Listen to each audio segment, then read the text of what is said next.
Okay, I think we can start now. Yeah. Okay, all distinguished professor, the honorable all scientists, students, ladies and gentlemen, Assalamualaikum warahmatullahi wabarakatuh, and good morning to you all. My name is Muhammad Zaki Fahmi from Faculty of Science and Technology, Universitas Airlangga. And I'm pleased to see you and welcome all of you to Ppjpi webinar series hosted by Center of Development of Center Development of Journal and Publication Universitas Airlangga. Please allow me to be moderator for this session. We entered the webinar entitled How to Make Efficient Research on Nanoscience and Publication on High Impact Journals.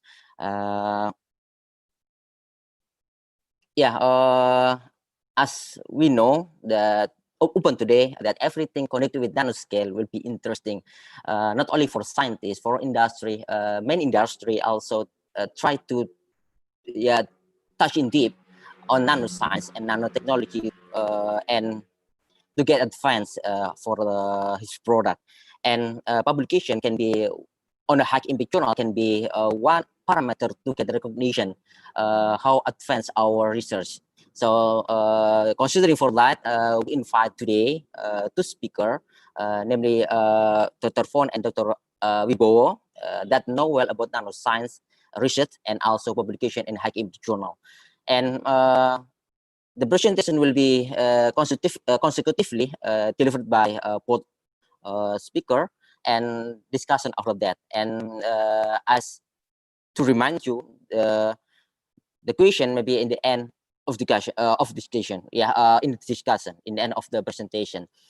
Okay. For the first speakers, is Dr. Voon. Is Dr. Hwei Voon from University of Malaya. She get her Ph.D. from his get bachelor degree in University of Pusat, Malaysia, and directly to a Ph.D. in the same university.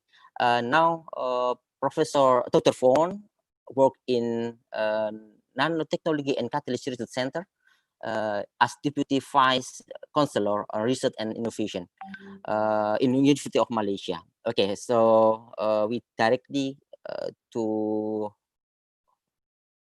her speech and presentation from Dr. Voon. And now allow me to welcome his speaker, His Excellency Dr. Voon, to deliver his presentation for 30 minutes. Okay, please.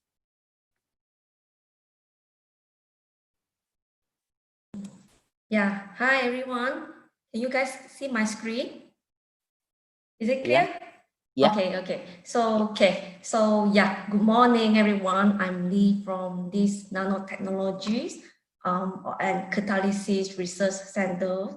So first of all, I would like to thank you, Dr. Zaki, as well as a Universitas Airlangga to give me this chance to share my research experience in this platform with the peers and also the students.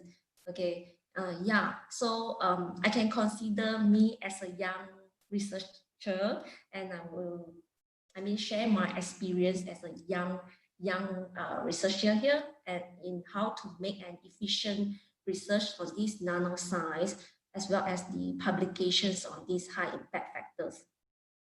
Okay, so this is some of the nanoparticles that is come from my TM image. So it is a very interesting topic about these nanotechnologies of the particles in terms of the catalysis as well as the biomass material. Okay, so this is my presentation's outline. First, I will talk about a little bit of my story and my journey. And then I will talk about my research centers, which named as NANOCAT journey.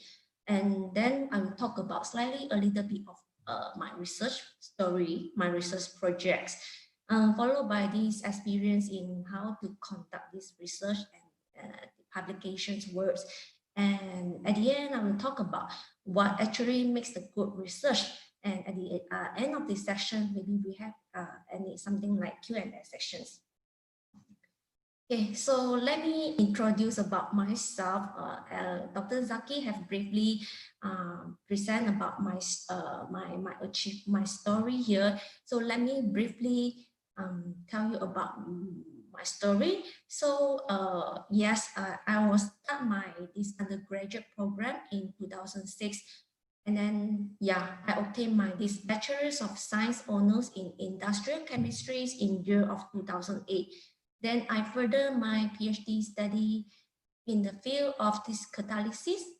Okay, catalysis in the same University of Putra, Malaysia, where the topic here I work for is developments of the heterogeneous catalyst for the biodiesel productions.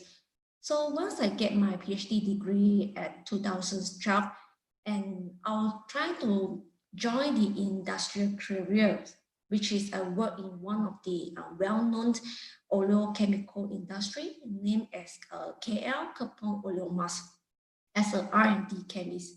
So it's actually the life here is started changes. Okay, before that I'm a postgraduate student that focus in the research, but somehow when you go to these industry areas, industry sections, everything will become slightly changes because they are talk about more the challenge and the issues every day is about the production line, and you need to be very fast to get a well-known of a new product range in this industry careers. Somehow this already just dragged me for 1 year, and further that I given opportunities from University of Malaya in order to join as a senior lecturer in a nanotechnologies and catalysis research center here. So when I look back of my story here, it feels like, why is look like so boring of my stories until the present here? Why is looks boring and I don't even have any flying rocket in my achievement? But honestly, when I look back in details, every stage here everyone, even for me, they have some worth achievements or some gainings that in a seen and unseen form. Okay, so yeah, when I look back, yes, in bachelor degree, I do earn the best performance of the degree in this industrial chemistry course. And when my PhD degree here, and I skip my master degree and straight go for this PhD study. So I gain a chemistry award from this institute, Chemistry Malaysia, which is a precious awards that every year they only have once awardees for this Tan Sri Ong Ki Hwei Award. Okay, so in my life in the industrial career, I do not have any award in this year. Okay, but when we look back, it's actually we have gained a lot of this soft skill, and then you learn about the networking with the industrial people in the production technicians, which is a very precious experience here. So in the 2001 until present, now I am a NANOCAT lecturer, and here I already spent 5 years in this academic line. And yes, I have some research achievements, and we also develop some soft skill. Even I received this excellence service certificate here. So in fact, my theory here is you don't have to be great to be start, but you actually have to start to be great. Everyone just try your best to work in every stage of your life, then definitely you will have some gainings at the end of the output. Okay, yeah. So this is my line started in the Nanotechnologies and Catalysis Research Center here, where this is the centers located in the Kuala Lumpur, Malaysia. And in this center actually is established since 2001 in the University of Malaya. This is a specialized centers of excellence where it is focused on the nanotechnologies and catalysis. So this center is trying to work in interdisciplinary sections where we gather all the chemists, biologists, physics, as well as the engineers, and work together in order to create something very new materials with a very advanced properties in order to develop certain devices or certain process in order to improve the human life. Okay, so this is the place where I started. Okay, some of my friends is mentioned that, wow, at the end you get into the local university and you have a happy ever life for me. But actually this is a reality, right? It's not the endings of my story, but actually it's the starting of the challenge of the life. So it's me the philosophy of this quote. The secrets of getting ahead actually is getting started. This is the life where I started into my academic field. Okay, so let me talk about a brief about these journals of NANOCAT. As I mentioned, it is started in 2001 as the name of the copycat laboratory. Okay, it's a form of lab only. But in 2007, it is upgraded into this Nanotechnology Center with the name of Nanoscience. And in 2011, Universiti Malaya recognized these centers as a Universiti Malaysia's Centers of Excellence in the name of NANOCAT. Well, at 2016, the Ministries of Higher Education Malaysia has recognized these centers as a high core center, which is with the full name of Potential Higher Institution Centers of Excellence. So this is the way where the NANOCAT is continues to be grow up. And yes, this is the areas that NANOCAT is focused. We have catalysis in energy, catalysis in chemicals, catalysis in environmental project, and even we have these smart materials in nanotechnologies platform.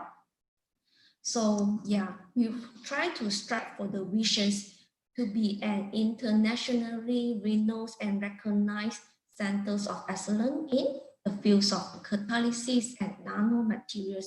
And our mission here is to advance the technological excellence in this multidisciplinary research in order to address the key challenges of 21st century here.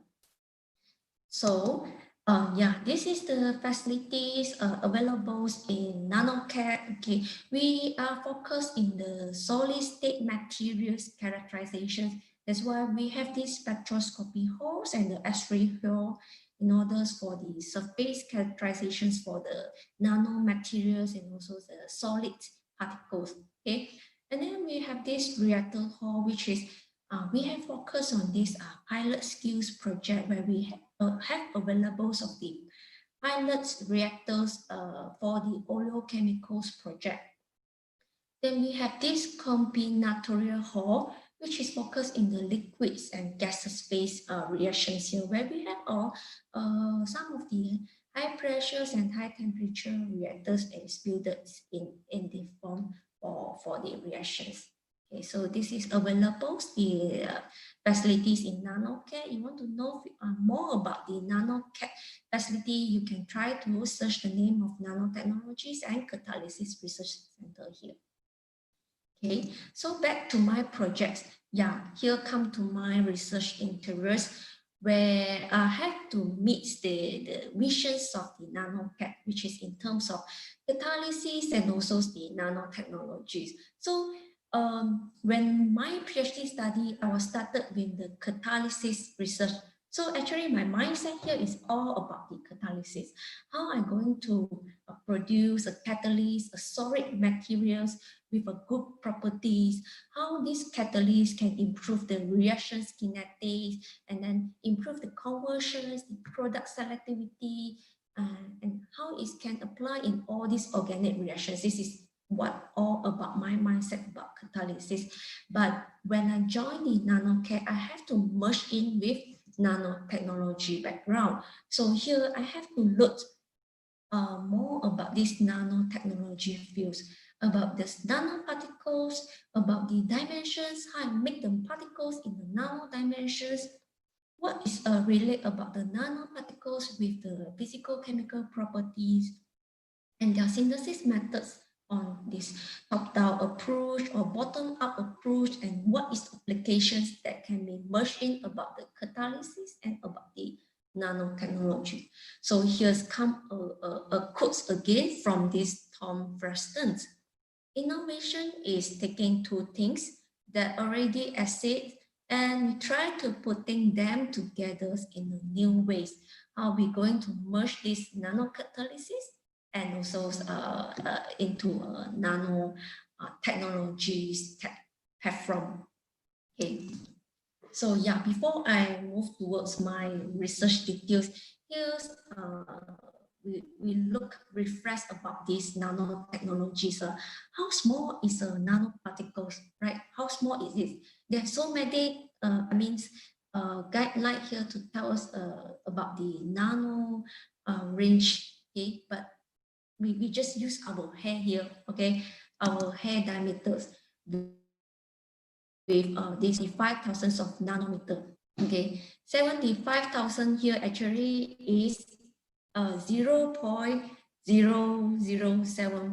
cm. Okay, so if let's say you have a ruler, you can see the range of the intervals, which is the most we can see is 0.1 cm. Okay, 0.1 cm imaginations with you.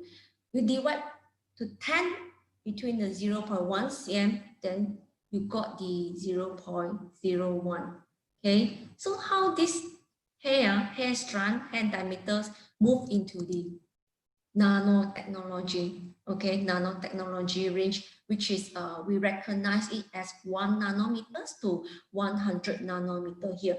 So you want to reduce your hair diameters into this bundles of 100 nanometer, then you need to reduce 1,000 times. When you want to go to 10 nanometers, then you divide 10,000 times. When you go into 1 nanometers for your hair diameters, you need to divide 100,000 times. Then you get your 1 nanometers of hair size. Okay, so this is how amazing the nanotechnology is here. Okay, so yeah, and how this nanotechnologies is linked to the catalysis. This is where we found here. Okay, I think everyone which is an expert in nanotechnology, you should know about this. We just briefly talk about this. Even a cube in 1 cm, you gain 6 cm square. Okay, when you make it a smaller size, okay, the same things, you cut it into a very small in 1 millimeters cubes, then you gain 60 cm square. Imagine if let's say your length of the cube is in 1 nanometers, okay? So you see, you can get around 60 millions of cm square. With the same things, you will get even higher of surface area. So this thing is very good to apply in the catalysis field. Because what? Because they have more atoms or molecules that is near to the surface, okay, which it will increase the contact with the reactants and then you make the reaction be faster. So if you have a higher surface area with a very small volumes, which is very, a very amazing and at once particles that you give very superior properties, okay, especially when you apply in the catalysis. So this thing is very useful here, okay. So we have this code here again with a nanotechnology is an idea that most people simply didn't believe it because we cannot see from our naked eye. So as more people, you cannot believe this nanotechnology, but it really exists and it really makes a very good platform for a lot of research, okay. Yeah, so as we know, this emerged technologies of nanocatalysts and nanotechnologies and the catalysts can make a lot of works. But first thing, you must with the goal. You must have certain goals only you can come up with your ideas and project. Okay, so this come for this sustainable development goals, which is from the United Nations. And this is a very clear picture here, where this is all the global issues as it's in front of us. Okay, so as a scientist or researcher, you have many things can do, but try to focus in the global issues that every one of here can be chipped in order to contribute something. Okay, yeah. So in my research field, that's why I look back into these pictures here. Yeah, actually I can work in these goals of number 7 and number 9, which is the affordables and clean energies. And yes, my research fields here is really rely on this industry innovations and the infrastructures. So this is where I further look into what kind of project that I can apply. Okay, so we always remember about this quote: innovation is imagine the futures and fill in the gaps. Okay, whatever we do, everything we hopefully can be applied to the societies and to human life or lifestyle. So this is what my projects, the list of things that I research into the interest that I focus, which is a biofuel, where yes, I still continue my PhD works here about the biodiesel synthesis, and also we try to move forward about the renewable diesel productions. And yes, I have these oleochemicals background because of my industrial experience, and then I work forward these biomaterials where in our life we have a lot of these municipal waste. How are we going to change all these waste into a very good value added things? So this is we try to convert into nanocatalysts, which is also back to my fields, or the nanomaterials. So the last one, yes, I'm doing about the advanced nanomaterials, which is like nanocellulose, renewable nanocellulose, which is kind of good things that can be apply in our daily life, okay, instead of using the petrol-based chemicals here. Yes, so yeah, I think this is a common things that we have in Malaysia and Indonesia, okay, because my background here, I'll try to focus in about Malaysia issues, which is the palm oil plantations. We have a lot of these biomass, palm biomass here. So how are we going to utilize this biomass in order to make a good things? Because currently this biomass is, they are trying to convert into fertilizers, the absorbents, or even the food for the animals. But actually this biomass, when as a chemist, when we look into the details, actually this precious biomass, it can make a lot of very useful things that we can be explored time by time. Okay, so this is the activities of the how we collect the biomass, right? You have two major activity. The first one is during the plantations, if you left some of the residues like the palm fronds, okay, and palm trunk. And the second major collections of the palm biomass is from the milling process, where the crude palm oil will be extracted during the milling process. And then it will generate a lot of these different type of biomass, like empty fruit bunches. You will have your fibers, the palm shell. Even during the washing, the palm oil washing process will produce this palm oil effluent. So all these things, when you look into details as a chemistry or chemical engineering or biologist mindset, you have a lot of things to be used for this thing. Okay, so waste is actually a wealth to us. Okay, so yeah, this is all the types of the palm biomass that is available in Malaysia. Okay, and actually when you see back, we can know that they have a major compositions for all these different sections here about the cellulose, hemicellulose, and lignin. This is the three things that we can, we can try to look into the details, so that do a lot of things from these three major component here. Okay, yeah. Okay, yeah. So based on one of the report generated from Malaysia, okay, so is it talking about the gross nation income impacts towards the economy in Malaysia? So we know that, yeah, this biomass is not only about the palm biomass, even all the agricultures crops. Okay, you have this sugar cane bagasse, or you have even the forestry residues. All this is considered the lignocellulosic biomass. This is the things that can be converted into the wealth.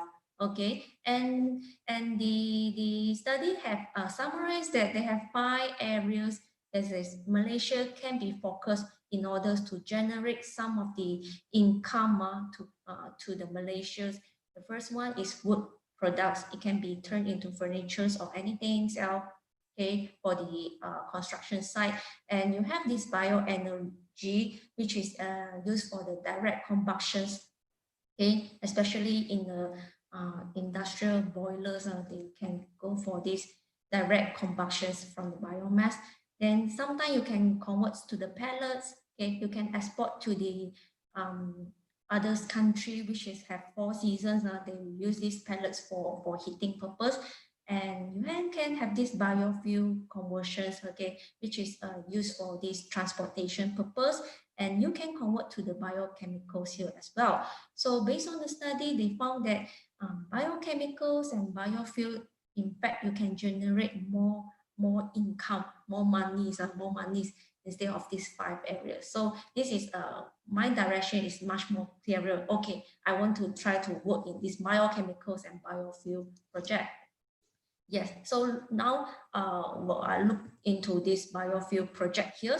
Okay, we are not using the palm oil. We are not using the oil that is extracted from the fruit, but we are trying to using the oil that is extracted from the solid biomass. Okay, so but yeah, it's an energy consumption process actually. You try to use the high pressures in order to convert this biomass into a very dark liquid. Okay, but this dark liquid is not ready for the usage because it still have a lot of things.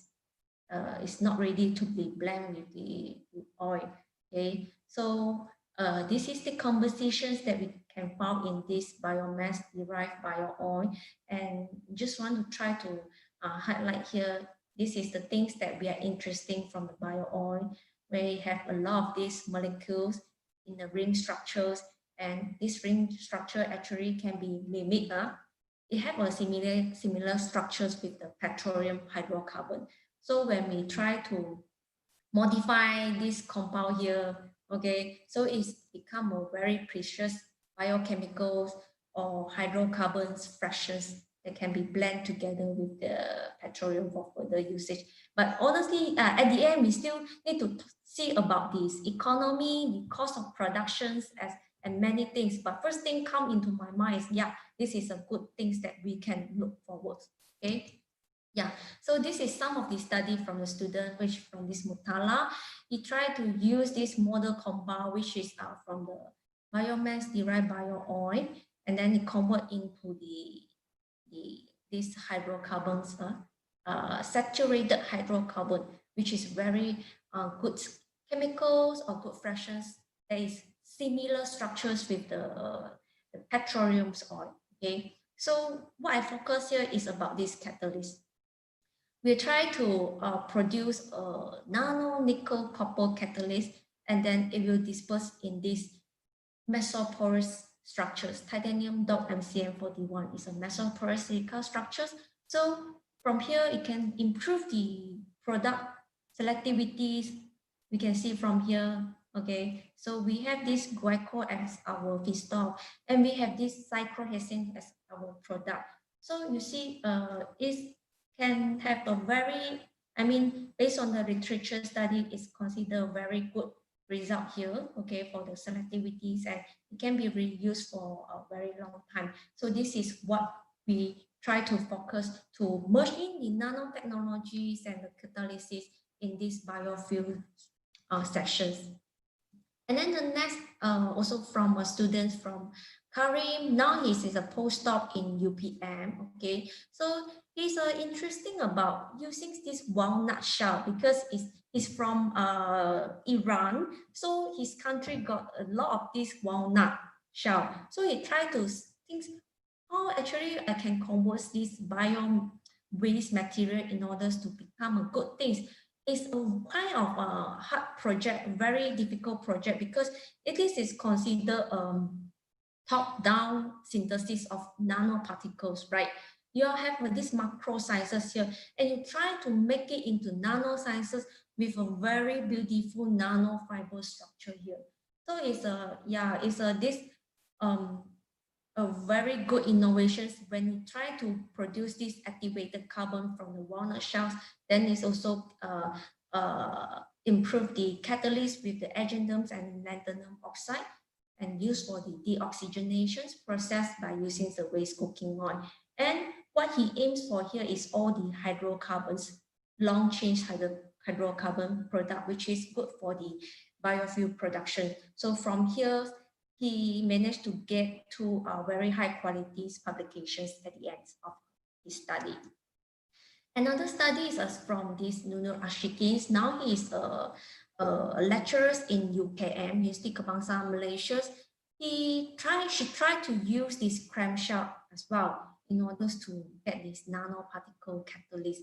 Okay, so he's using a very novel, I think it's a novel process using some surfactants hydration treatment in order to disperse the particles, okay, to prevent the agglomerations. So at the end, he get this nano particles calcium hydroxide, which is he found is much more advanced in terms of the calcium oxide. Okay, so he used this calcium oxide for the deoxygenation process as well, and he really gained some result here with some publications for his first study.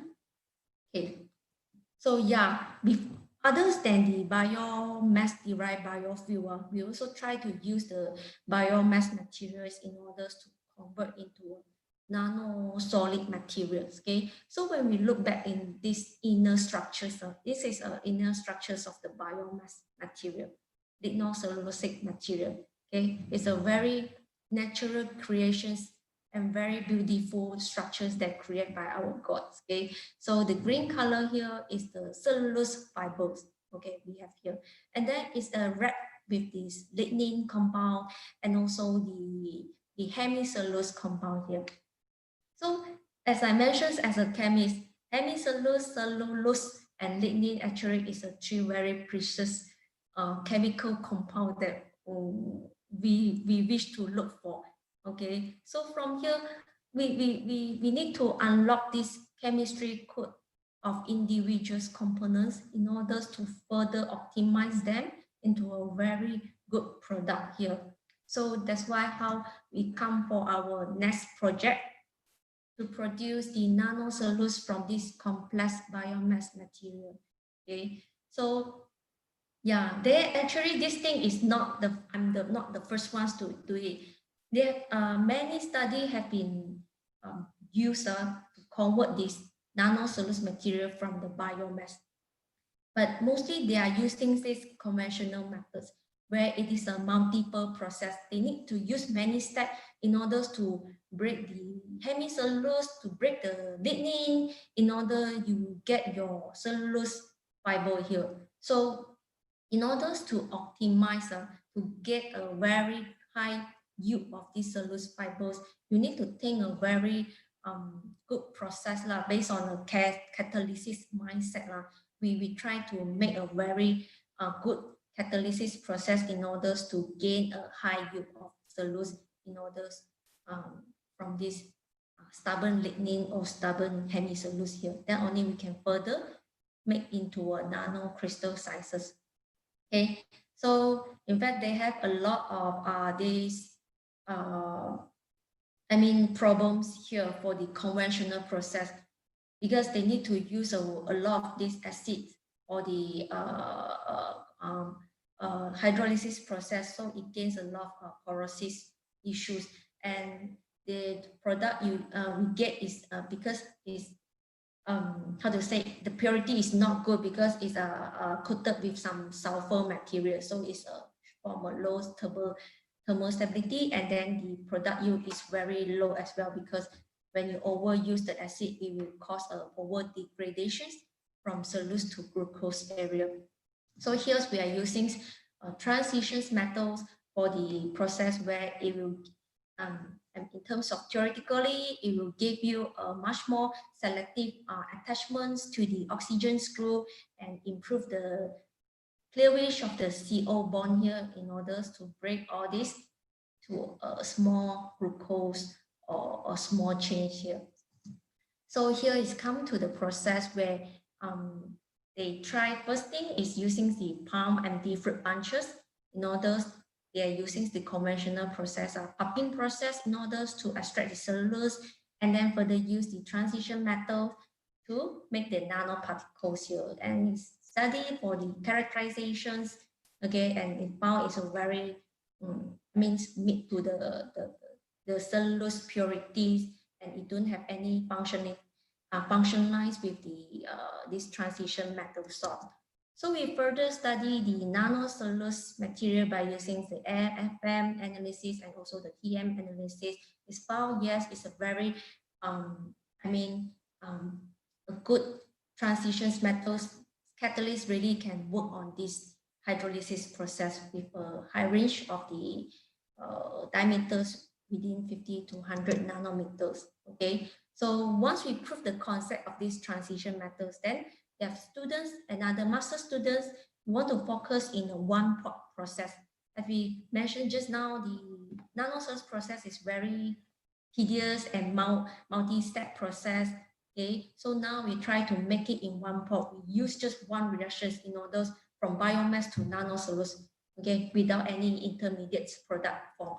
Okay, so, and he tried to think of to use the municipal waste for the research, okay, instead of use the agricultural waste. He said, why we don't use our municipals, the things that every day we generated, you can try to convert into nanocellulose. But first thing, remember, it must be have a good composition of cellulose.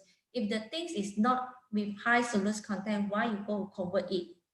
At the end, you won't use it because the cellulose content is very low. So at the end, he found this ginseng, the tea residues, the cloth, yes, and the cardboard, everything is for high cellulose content here.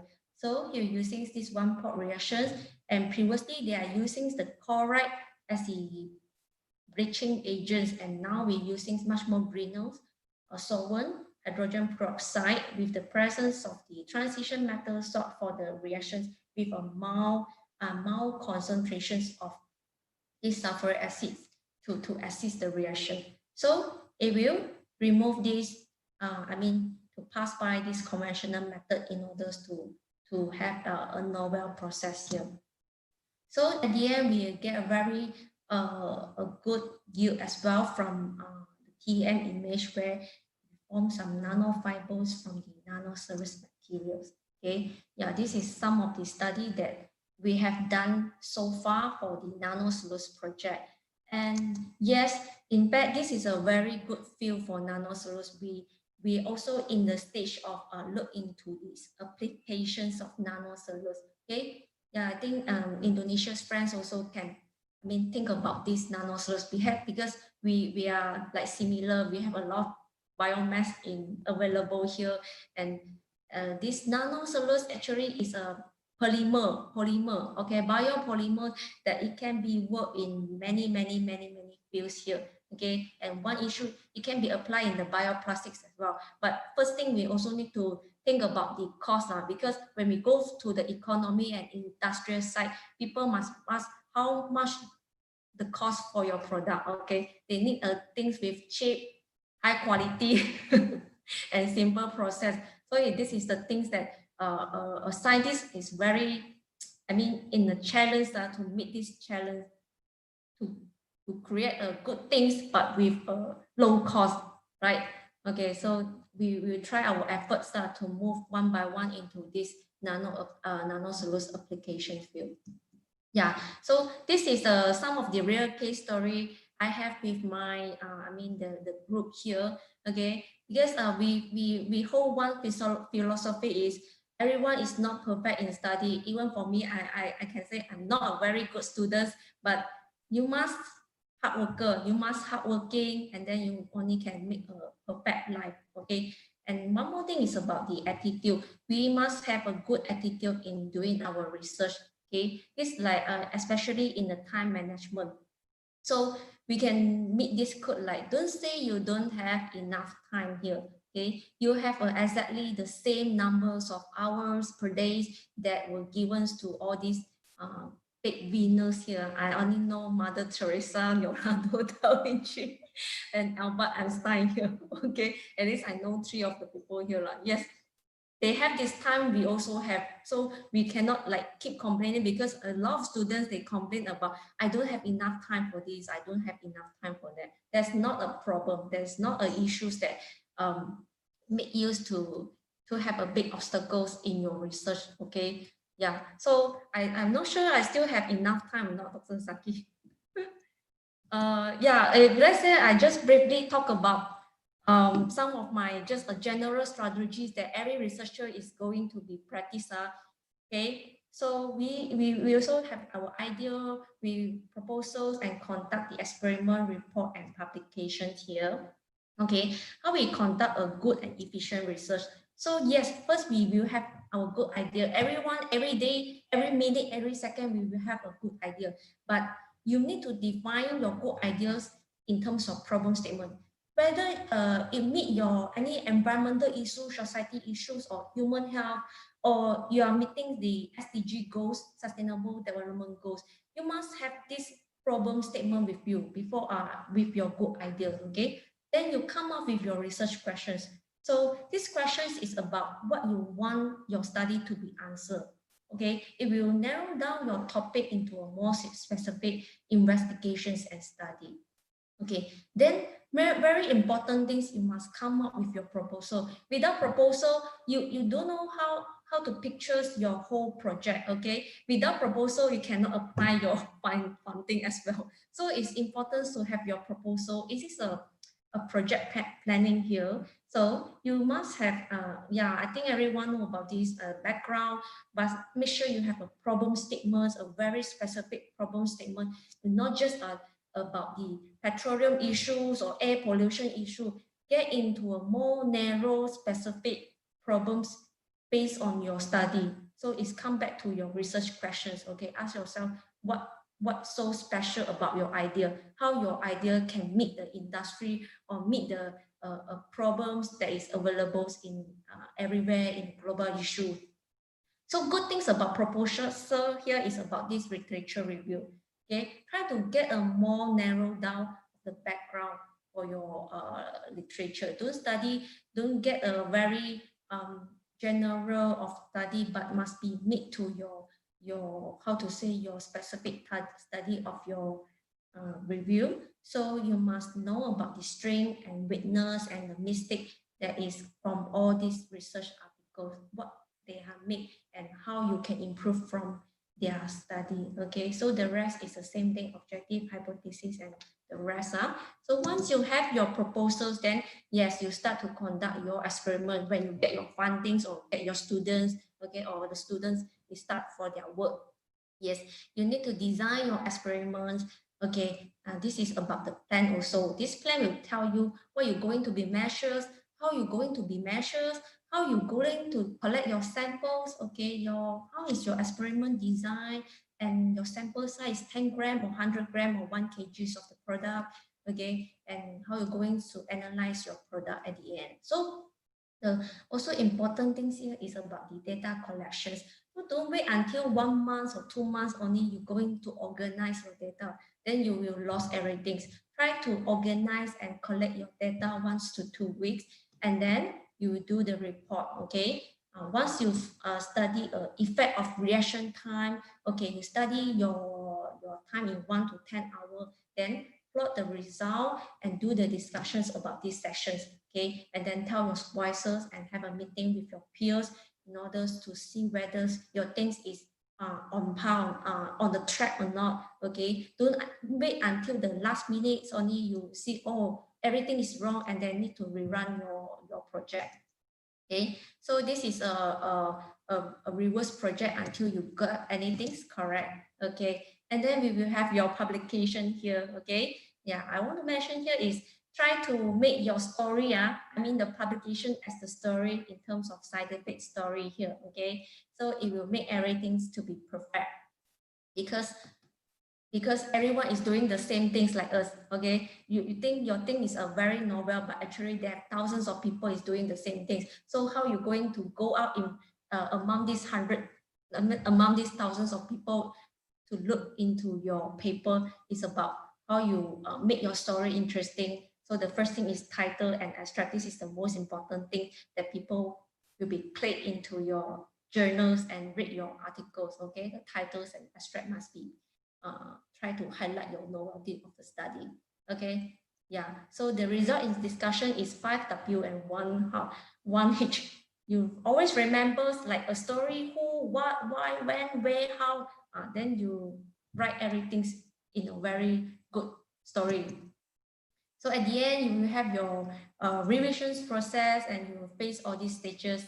Yeah, just stay patient and trust your journey. And then when you have your paper accepted, and I think this is a new trend now, when you have a paper accepted, a lot of people, or even the supervisors or the student, they will upload their, just put a cover page in their Facebook, Instagram, Twitters, or ResearchGate. Yeah, this is a good thing to announce your papers is being published, and so that your peers and your friends will download that papers and read your papers. This can improve the citation as well. We not just talk about how to get the paper published. We want to talk about how to make your paper is highly cited. Now the trend is about how people cite your paper. It's not about how you publish your paper only. So make sure your work has been read by other people, and citations is very important nowadays. Okay. So yes, other milestone for students is maybe the conference, Viva, or the presentations. Okay, then you will have your successful or efficient research here to gain everything, your soft skill, research skills, and your degree at the end. Okay, so the success is not the finals. Failure is not the fatal. It is the courage to continue that path. So although you success already, actually you have another story to be start in the next stage. So yeah, this is some of the student here that working on, yeah, they have a failures and success at the end. So we just remember to work hard, play hard, and to be kind. Okay. Yeah. Oh, this is my last slide already about at the end, the summary of what make a researcher in a good research. Okay. The first thing always come my mind is, I think, is an attitude. This is the very important things. If your mindset is positive, then at the end you will be passed through everything. Okay, you will get a very good research. The second one is your creativity, always with your scientific mindset. So you will try to like curious, you will try to look for better things, and then most important also is about the research ethic. This one is the researcher must have in order to make a good research here. Okay, so last one, ability is what you're capable of doing. Motivation determine what you do, but the attitude determine how well you do for it. Okay, so yeah, this is some of the experience from me. Okay, yeah, so thank you for the attention. Okay, thanks. Okay, yeah, Dr. Zaki Okay. is your. Okay. Okay, thank you. Thank you very much, Dr. Fon, for giving such informative, interesting presentation. I'm sorry not introduced you well completely in the early presentation.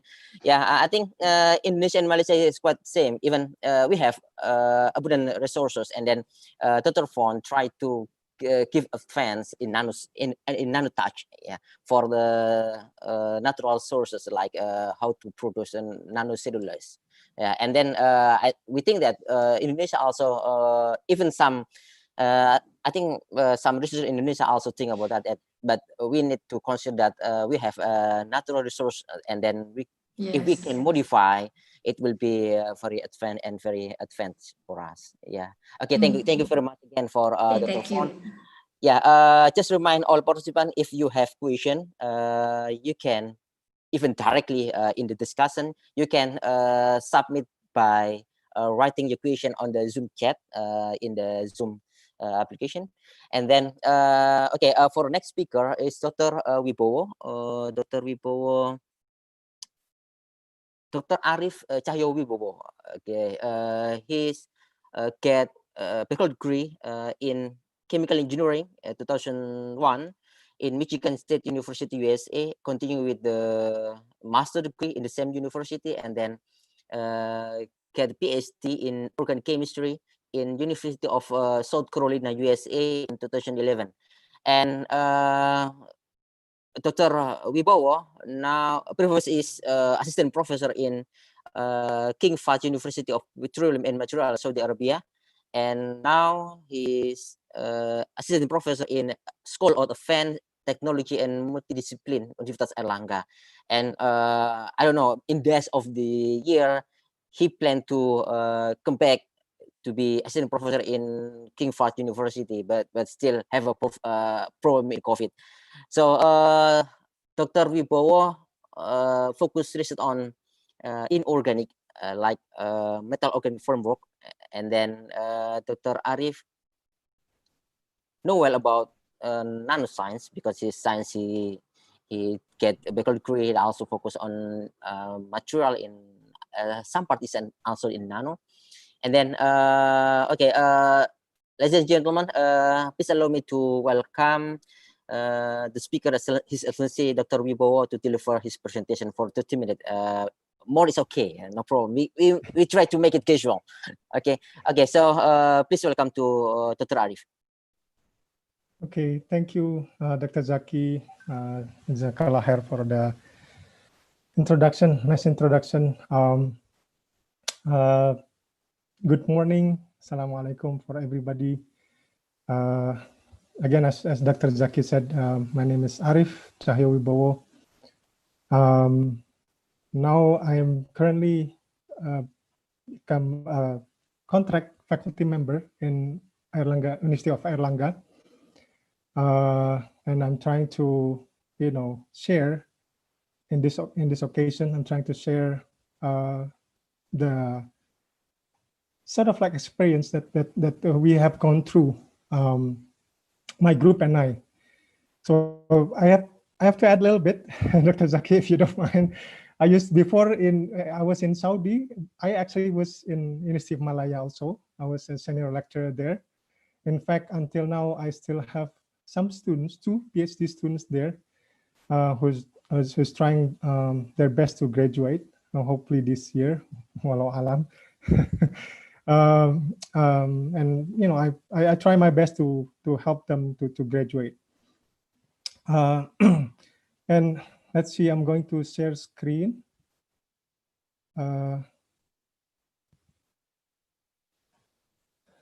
Bismillah.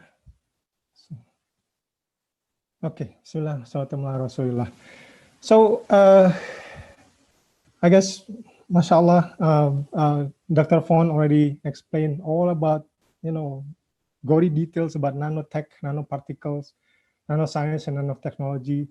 So in my case, since, Dr. Fahd, I know she's from NANOCAT, so I know she will explain everything about nano and with all the facilities and everything, full facilities. Unlike, people like us from Indonesia, need to jump here and there, all over the place, which is myself, all over the place, trying to get facilities, trying to get things done, and at the end, trying to publish papers, if possible. Like Dr. Fahd said, at the end, we have to maintain the ethics, right? Research ethics. Despite all these challenges, despite all these arduous challenges, very difficult challenges that we have, my group have so far so I start my independent career in 2013, which I actually started in University of Malaya in 2013 until now. So we have more or less, I can say 3 years vacuum, no publication. I have to say, 3 years vacuum, no publication. So it was quite tough for us, but then Qadarullah Mashafallah, with the help of Allah, with the help of God, that we learn from our mistakes, and we learn from what our limitation, right, with surrounding limitations. That's why, inshallah, I'll try to share our group experience, although I'm, like I said, I graduated in 2011, my PhD, and then did postdoc, actually did postdoc, well, did postdoc in US also, in one of national lab in US, in Argonne National Lab for 2 years. And then I start my independent career. So before that, all was under somebody, right? All was under somebody. I was not the supervisor. so in 2013, then I started to be an independent researcher. So alhamdulillah, I was the supervisor since 2013. So we had a lot of trouble, a lot of problems, mashallah, alhamdulillah. And then that's why here with this opportunity, alhamdulillah, Dr. Zaki invited me. I was like, when he invited me, I was like, Pak Zaki, there are many scientists out there and outside of out there that is much better than us, because we are struggling, in publication. Even like I said, 3 years we don't have any publication at all, because we're trying to make sure that our research are reliable, can be repeated, and everything like that. But Dr. Zaki said, okay, just try and share your experience. I said, okay, Bismillah, we'll try. So that here it is. My title is A to W. It's not A to Z. Okay, it's not A to Z. It's just A to W. So there must be lack of something, right? We are human. Like Dr. Fahd said, we're not perfect. We're not perfect. So that's why I said initially I was going to put A to W in publishing paper in chemistry, but then whoa. There must be a, lack of, I must have missing something, So that's why I just said, change to Z, become A to W. It's not Arief Wibowo, by the way. It's A to W. It's just XYZ is something missing, I'm sure. Because, I'm not perfect. No one is perfect. Only Allah is perfect. Only God is perfect, right? Even Rasulullah SAW also is not perfect. So, anyway, A to W in publishing paper in chemistry. Now, ...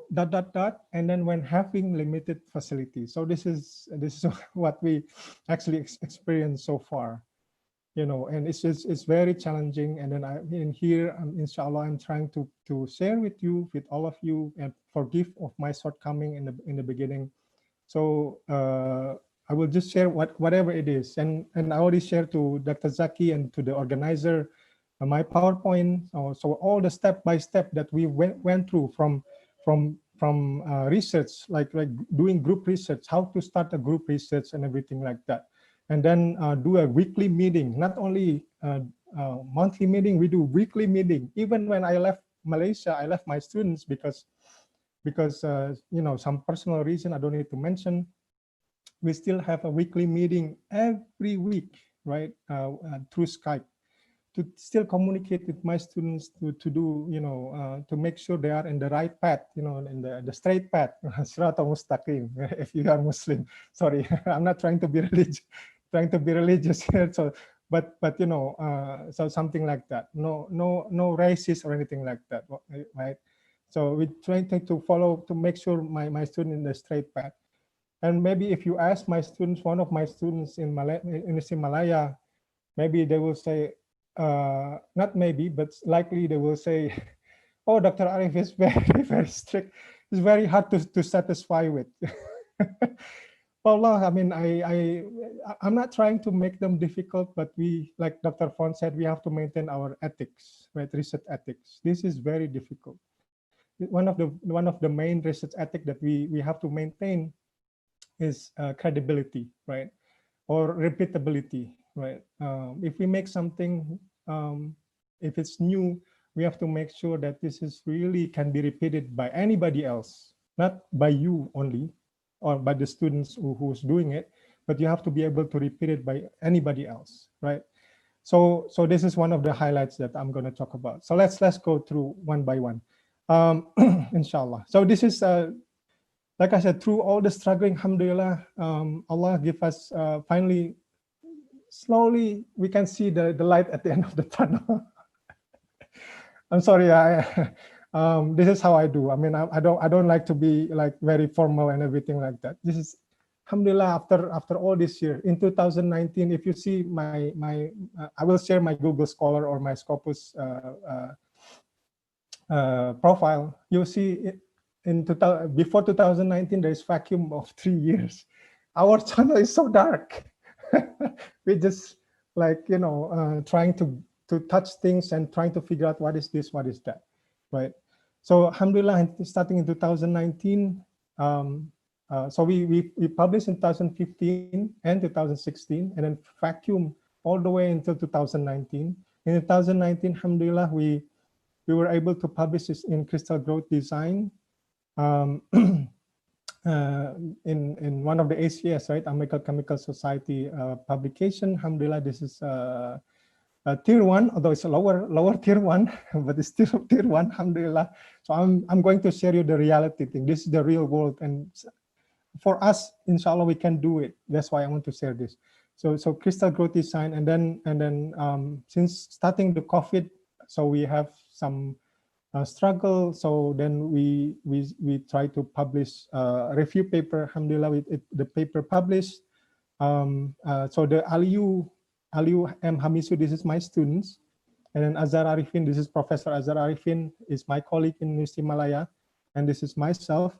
And then alhamdulillah, I am the corresponding author. And then also in the Crystal Growth Design, also I am the corresponding author.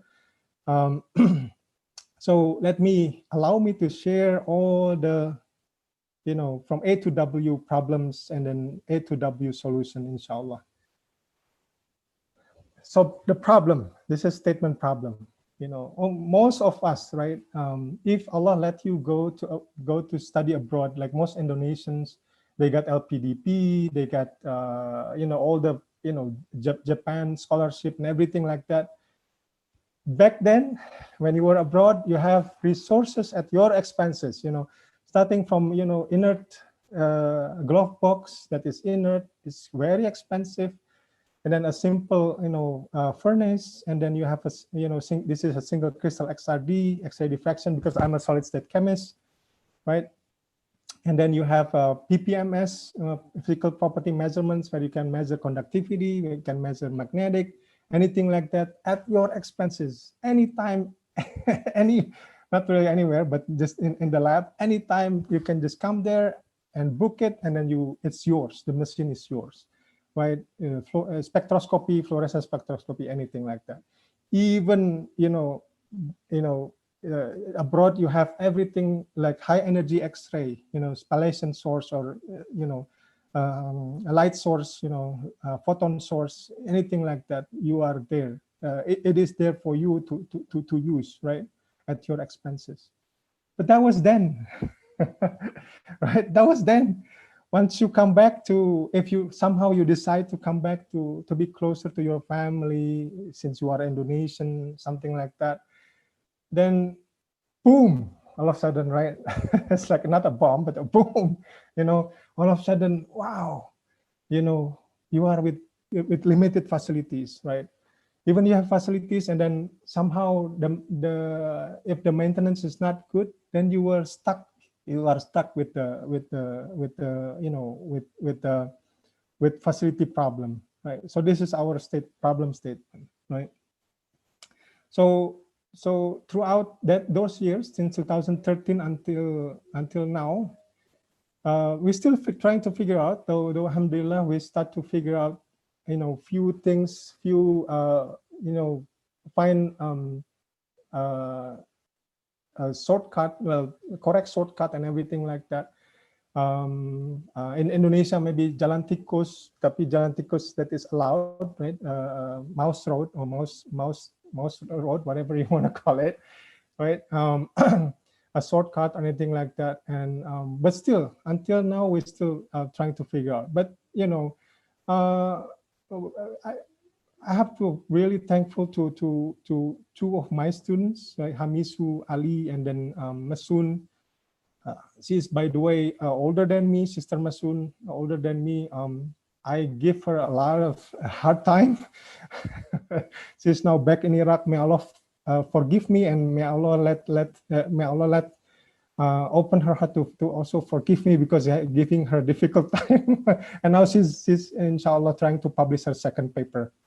Her first paper, which is crystal growth, is alhamdulillah is already published. So in UM, they require 2 papers for publication to graduate as PhD, and now she's trying to publish a second paper. So that was problem statement, right? It's nice, equipment is there, but then now, wow, nothing. So what to do, right? The possible strategies that I want to share with you, for experimentalists especially, right? For calculation, for computation chemists, or for those with playing with computation. Well, you know, computer in Indonesia is not too expensive. You can play around, so you can survive. And I don't need to share with that, right? Many computational professor in Indonesia, in ITB, UNER, everything like that. You can learn from them, you know, nicely. And you can also actually learn from experimentalists, also from Indonesian professors. Here, I'm just want to share with you from different perspective, different point of view. So first thing first, right? For you to be able to survive, right, in an area or in a place where you are having limited facilities, at least you should have a synthetic capabilities in your lab. For a newcomer, right? For a newcomer, new faculty member, something like that. When you just finish graduate, your master even, right, or PhD, the least thing that you can do as an Indonesian with limited facilities, right, as you all know, is we should at least to have synthetic capabilities that we can do we can make something, right? Things that we can make that also need to be reality, right? Let's say back then I used to make a single crystal, right? Then a new single crystal, then I have to solve the structure, but then, you know, it's quite difficult. Of course, here not yet in Indonesia they don't have single crystal X-ray diffraction yet, right? So I'm going to share you what are the strategies, right? The best way, try to make something that though yes, maybe for example zeolites, yeah, right? You can make zeolites, either synthetic or natural zeolites, nano zeolites, and you can modify it, right?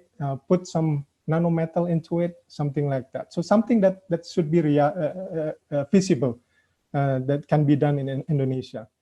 So having synthetic capabilities like this, so you should have manpower, because frankly speaking, like I do, it's been almost 10 years, right? I didn't, you know, I have students, right? So I got used to not to really go down and every day do reactions.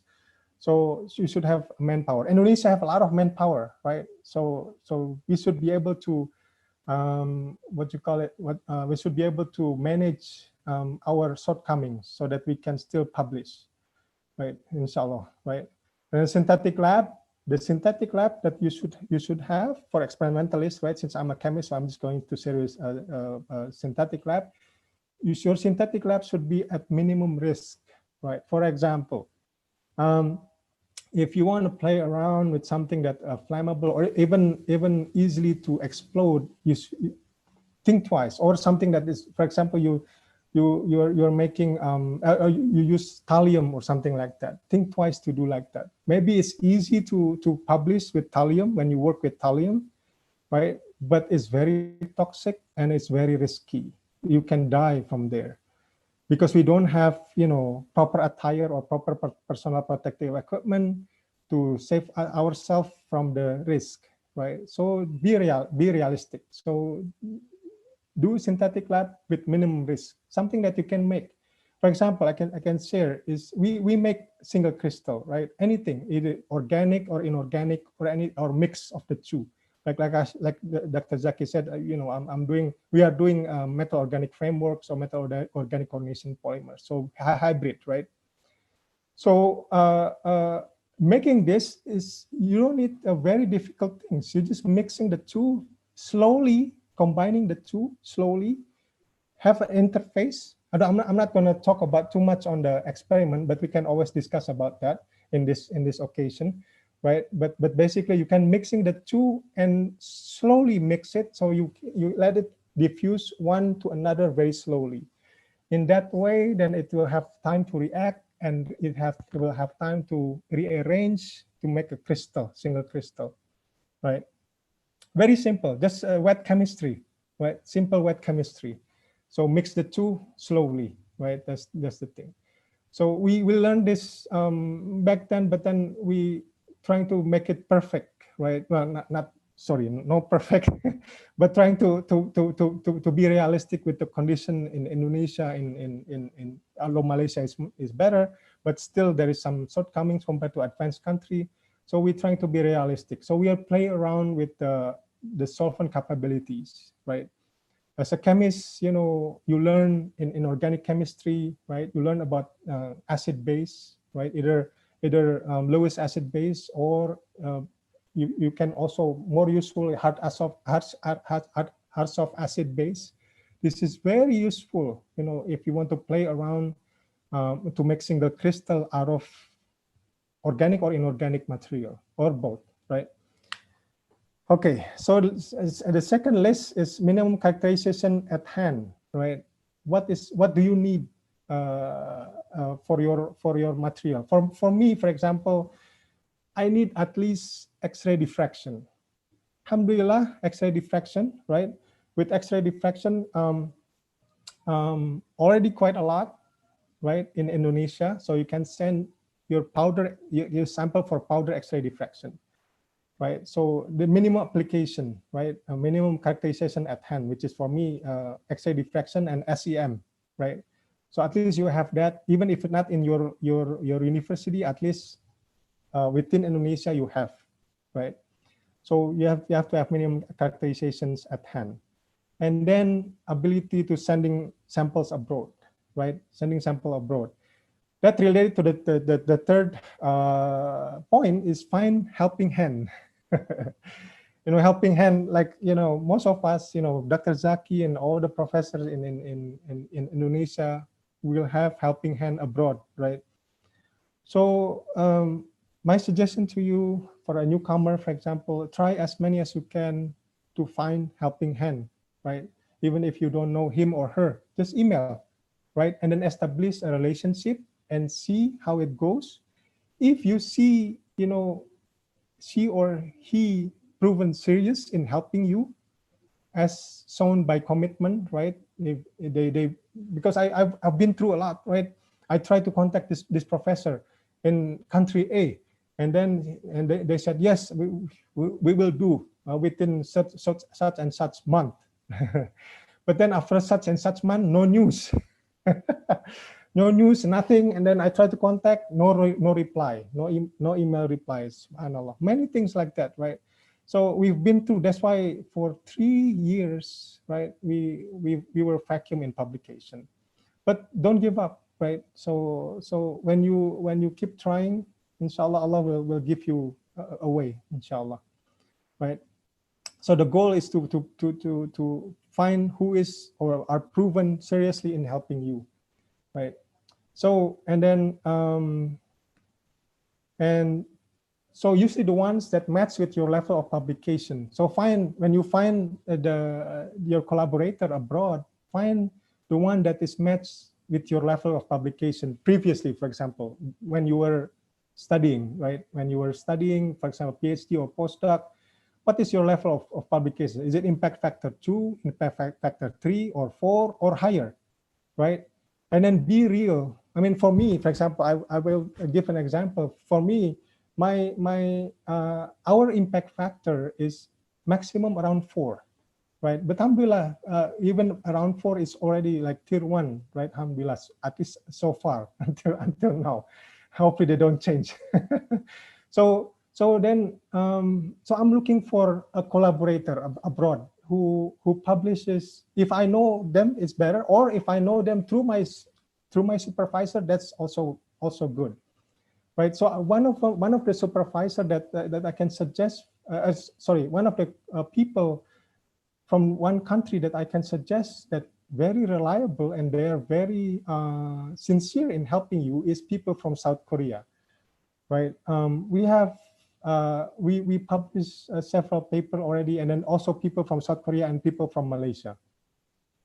But I have to say, I mean, no offense or anything like that. But I have to say, South Korea, of course, more advanced, right, than Malaysia. So for us, I found a colleague that I knew from my old advisor that he also publishes in the same level of journal. Although he of course he can publish, depend on the result of our research. He can also publish in higher impact journal, but most of the time he also publishes in our level, our group level of publication. So in that way, then when I asked him, this is our situation, we are very limited in facilities. Can you help us? The only thing that we can give you a favor is publish together, right? And alhamdulillah, he said, okay, yes, we can send your sample and I will measure it for you.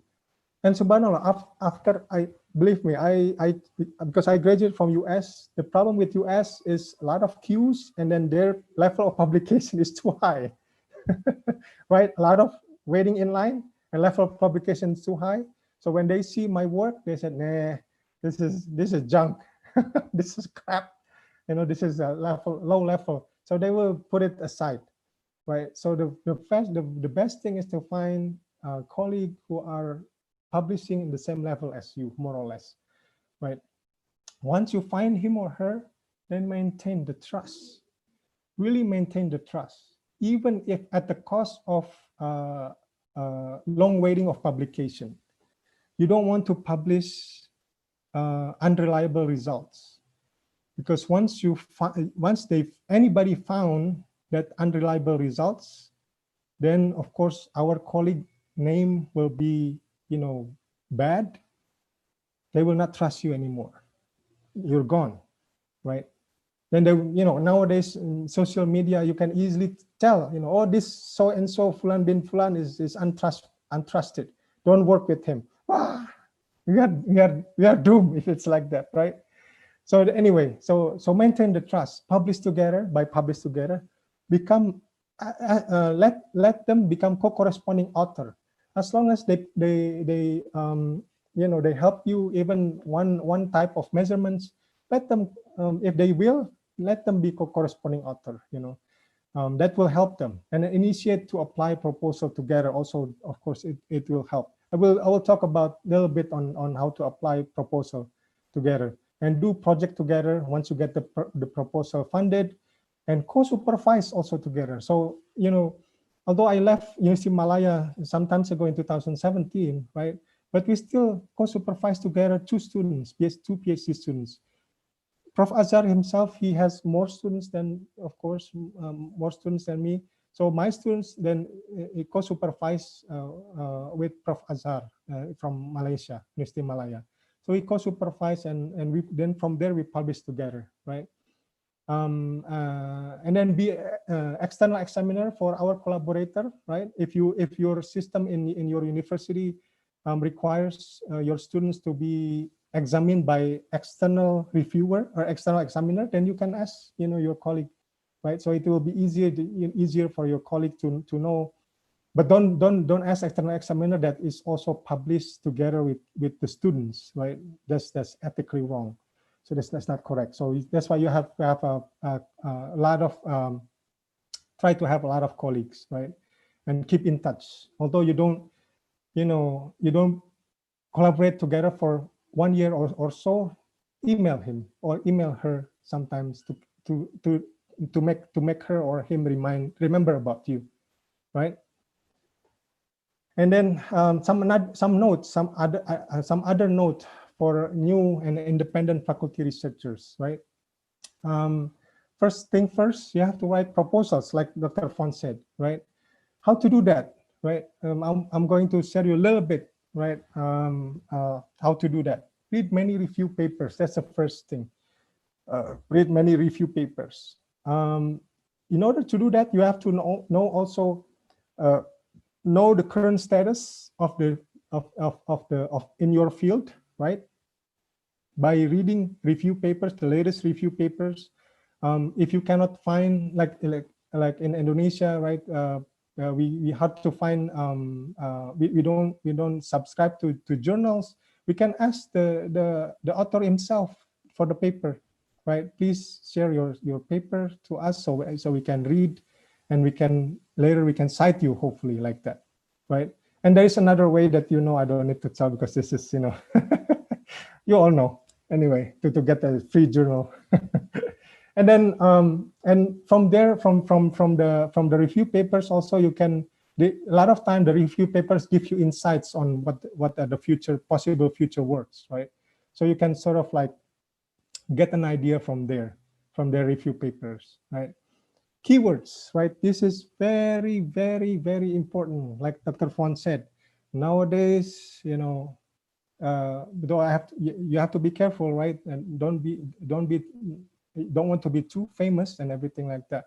But nowadays, you have to find the keywords when you write proposal. You put your keywords that you need to know the keywords that is for what hot, what not, right? What is hot nowadays? In my field, for example, right? Nowadays, in what hot is perovskite, right? Solar cell, right? Perovskite solar cell is very hot. If you make something, and making it is also very simple, actually. The key is for publish in perovskite. The key is be able to measure something that is new, that is not published yet. Any measurement that is not published yet. So that's why, in order to know the current situation, read a lot of review papers, right? Like that. So what hot and what not, you need to know the keywords, so that you can also be cited later on when you write a paper. And then read many review papers in order to write paper proposals. Another second suggestion from us is update daily, right? Update your research field daily. What we do, what I also suggest to my students, what we do, we always bookmarks, all the journals, either SCS, RSC, anything like that of your interest, and bookmark it, and then always read their ASAP paper as soon as publishable paper, right? Slowly but surely, you should be try to make yourself understand just simply by reading their abstract, right? Simply by reading the abstract, then you know the latest update, right, of the research in your field. Daily, they publish daily, right? As soon as publishable paper, they publish daily, and except for Sunday or month, like today, there's no as soon as publishable paper. There's no, because they in abroad Sunday, right, in abroad, so they are having holiday. But other day, they're as soon as publishable paper, right? New papers, updated daily, so you know your situation in your field, and follow precisely their template and guidelines when you write proposals. Nowadays, what's nice about writing proposal nowadays is they give you templates and guidelines. In the templates itself, for example, abstract, you have to put, the gist or the main idea, the summary of your proposal. The description like that, the gist or the summary of your proposal is already written in the templates, in the guidelines. So, it's nice, right? So, all you have to do is just in simple, although it's not that simple, is to express your ideas in terms of words as a proposal, right? And then at the last, then you have to do, typically you have to do Turnitin, right? In different universities to check similarities or plagiarism, right? Make sure that you don't have any similarities more than 15%. Different universities have different requirement, but typically more or less an average is 15%. So how does it look? More or less, it looks like this, right? This is a snapshot of Turnitin of one of my proposal or something like that, right? So you will see match from, this is Cahyo PM Edu SA. This is my old university. So there's a match of 3% and then match of 1%. So total, maximum 5%. Sorry, 4%, right? 4% similarity index right here. right? So that means, less than 15%, that means your proposal is original, right? That acceptable. So that you are in good condition. So continue on, right? Finish your proposal, then you apply proposal and make dua to Allah if you're Muslim, and hopefully they give you the grant. And once you get the grant, then you need to promote your projects, right? In other words, like by recruiting students, manpower. Right, you can recruit through in-class, social media groups, etc. Ikatan Kimia Indonesia, although I'm not the member yet, something like that, right? In a group, and then then to promote your project, also you need to be trustworthy and then be yourself, right? In our group, when we promote our research project, I will say whatever it is, right? If you, for example, there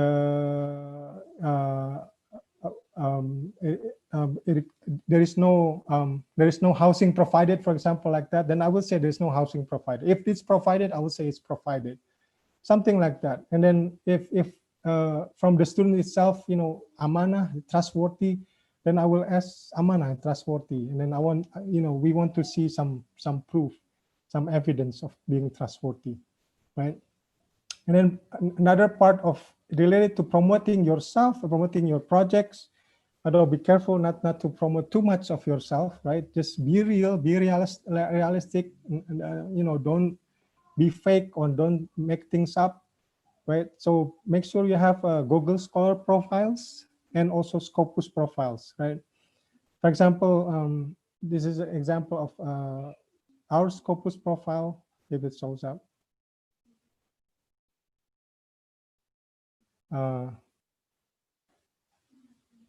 Right. So like this, right? Probably you have seen Scopus profiles, right? To make sure you have Scopus profiles so that you can people around the world can see your work, can cite your work and everything like that, right? Can see where do you work and what is your publication status and everything like that, and what are your field, what are the paper. And one thing that I want to share here also is what hot and what not, right? Well, maybe not in here. We easily can see in the sorry, where is it? We can easily see in Google Scholar profiles. Oops, sorry.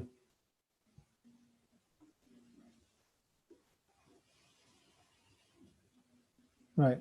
In Google Scholar profiles, right? If so, the key is basically, I have to be honest, right? The citation is 600 something, and I'm not the first author, right?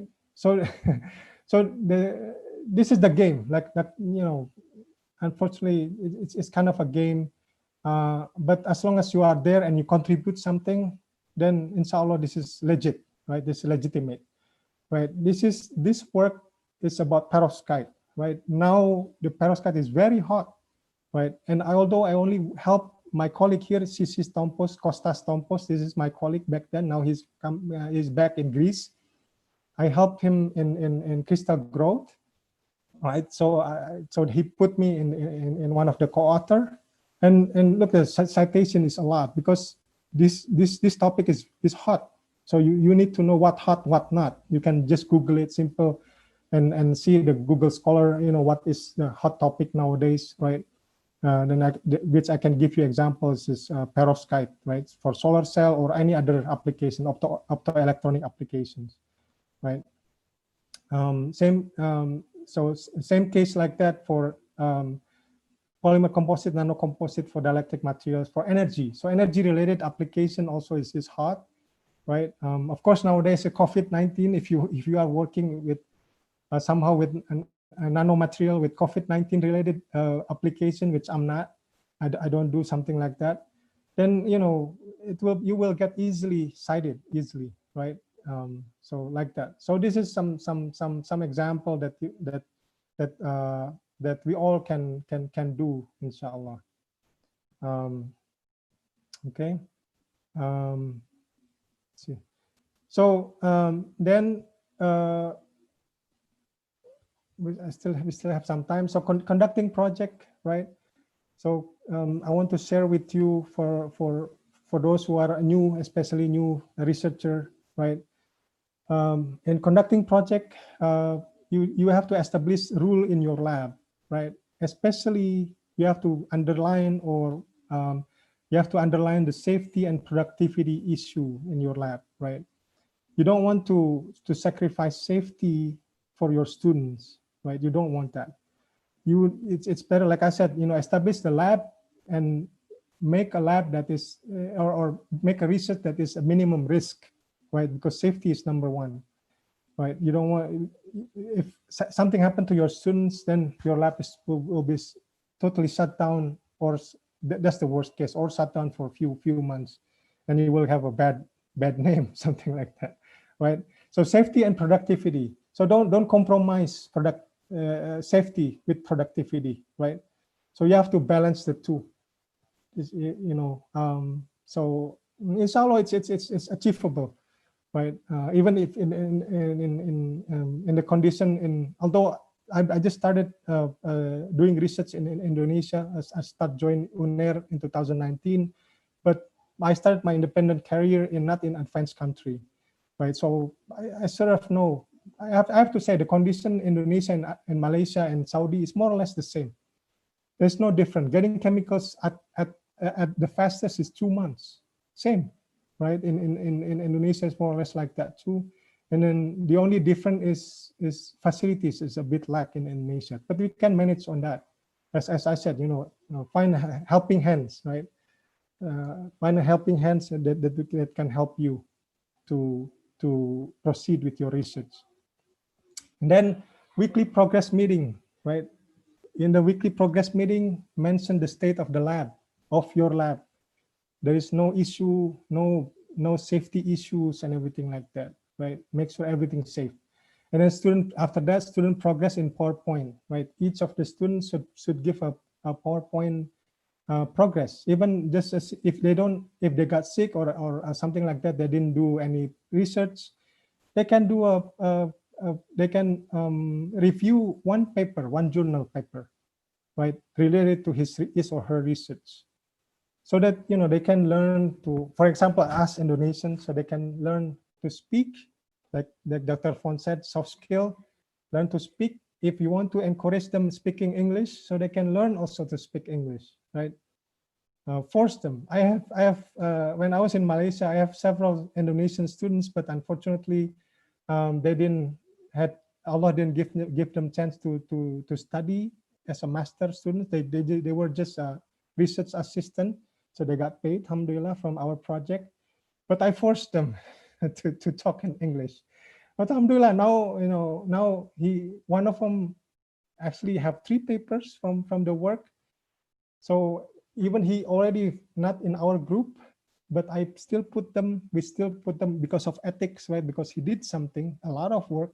He initiated all the work in my group, right? So I appreciate that, because Allah will ask, right? So I appreciate that to put him as a co-author. So until now he has 3 papers, right? Together with us. So let me go back. So this name, Fendi Yoga Wardana, right? This is my former research assistant. He was not student in University Malaya, and he's no longer.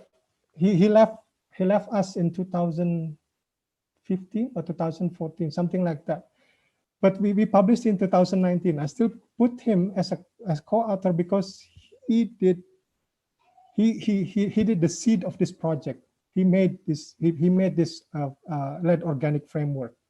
He made he made the crystal, right? So I appreciate it. We should appreciate other people's works, even though it's no longer there. So that's why it's one of the things that we should keep in touch, even though to our our, our former students. So we still also have to keep in touch also to hire a collaborator, right? So weekly progress meeting and summary for the draft, if they have a draft already, right, for publication. So, with this weekly progress meeting, we try to put them always in the straight path. If they start to go to exit, so we have to shoo, go back into middle of the highway. So keep on in the straight path, inshallah. And then we talk about inventory. We make sure chemicals, consumables. This is the key also, because it takes a long time to order chemicals. So when we order, we have to make sure it's enough. And let's say we order chemical A, right?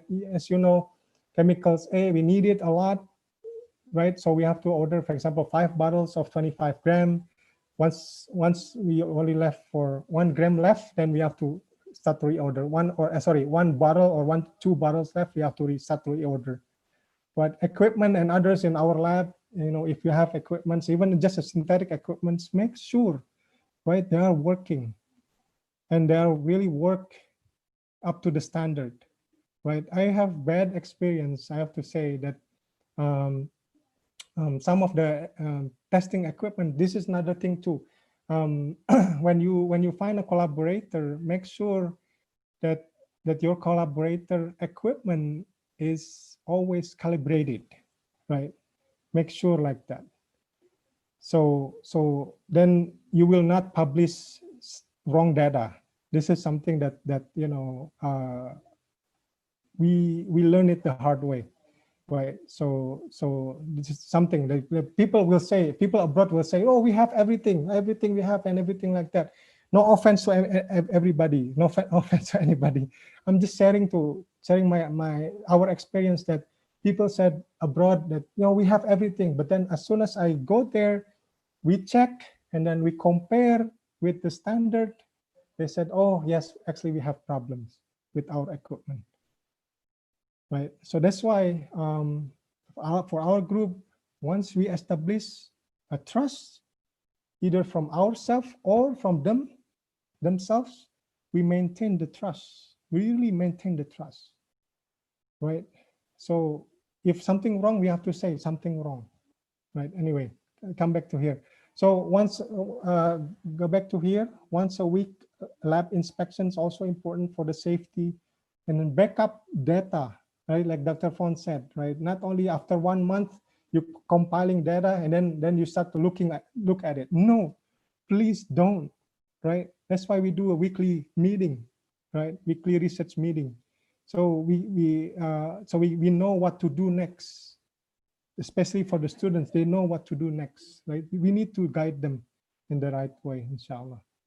And then always, if you can, also assign equipment maintenance or a student manager, right? Lab manager, right? If you only have a synthetic lab like we do in Malaysia, so still we make sure the students know how to operate and how to at least know if something wrong, right? Then we can do something about it. Make sure that our research, because we know our pace of research is slow already. If we don't make sure all these items, then it's going to be even slower, right? It's a disaster, right? So the next thing is write review papers. Once you establish yourself, publish few papers, right, in your field, start to write review papers, right, to make so that you can get cited also, right, from that review papers. So we actually we started to have our own review papers recently. It's in 2020, alhamdulillah. And things to note for publications, right? So I'm just going to tell you, to share you what things to note when you publish in our level of publication. I think feasible in Indonesia, inshallah, right? It's not level of that impact factor of 12 or even 5 and up, right? Is possible, but it's difficult if we do it from Indonesia. But So I'm just going to be real. In my field, we are trying to publish in organic chemistry as a specialty journal, right? Impact factor about 4. It is tier 1. So what are the requirements? I summarize it for you. Is the work should be novel, great, but not the first results, right? Not the first result in the world. So because, in fact, impact factor is just 4. It requires relevant characterization as complete as possible. This is a must for inorganic chemistry, right? So you have to have like our group, we don't have on-site facilities, so we have to send quite a lot, right? We can discuss if you want to discuss in details about this, right? We have to send quite a lot to people that we trust and they trust us. This is the key. Seriously, this is the key, right? And then the next point is relevant and reliable calculation will smooth the acceptance. If you can put in some computational work there from your colleague, right? Then it's smoothen the process of acceptance, right? So the next thing, crystal growth design, impact factor lower, a little bit lower, impact factor 3. This is, alhamdulillah, this is our goal. This is our realistic goal, alhamdulillah. But it's still very difficult, right? It took us vacuum for 3 years, no publication. And the same as above, but without calculation is still acceptable. So relevant characterizations is still required. Nowadays, though, when I compared back then, when I was in PhD in 2011 or before, right? Back then, in the next journal, which is impact factor 2, this is also specialty journal, journal of solid state chemistry, impact factor 2, which is tier 2, Q2. Back then, the requirement is less, but nowadays, right? You still need good results, and then relevant characterization as complete as possible still required.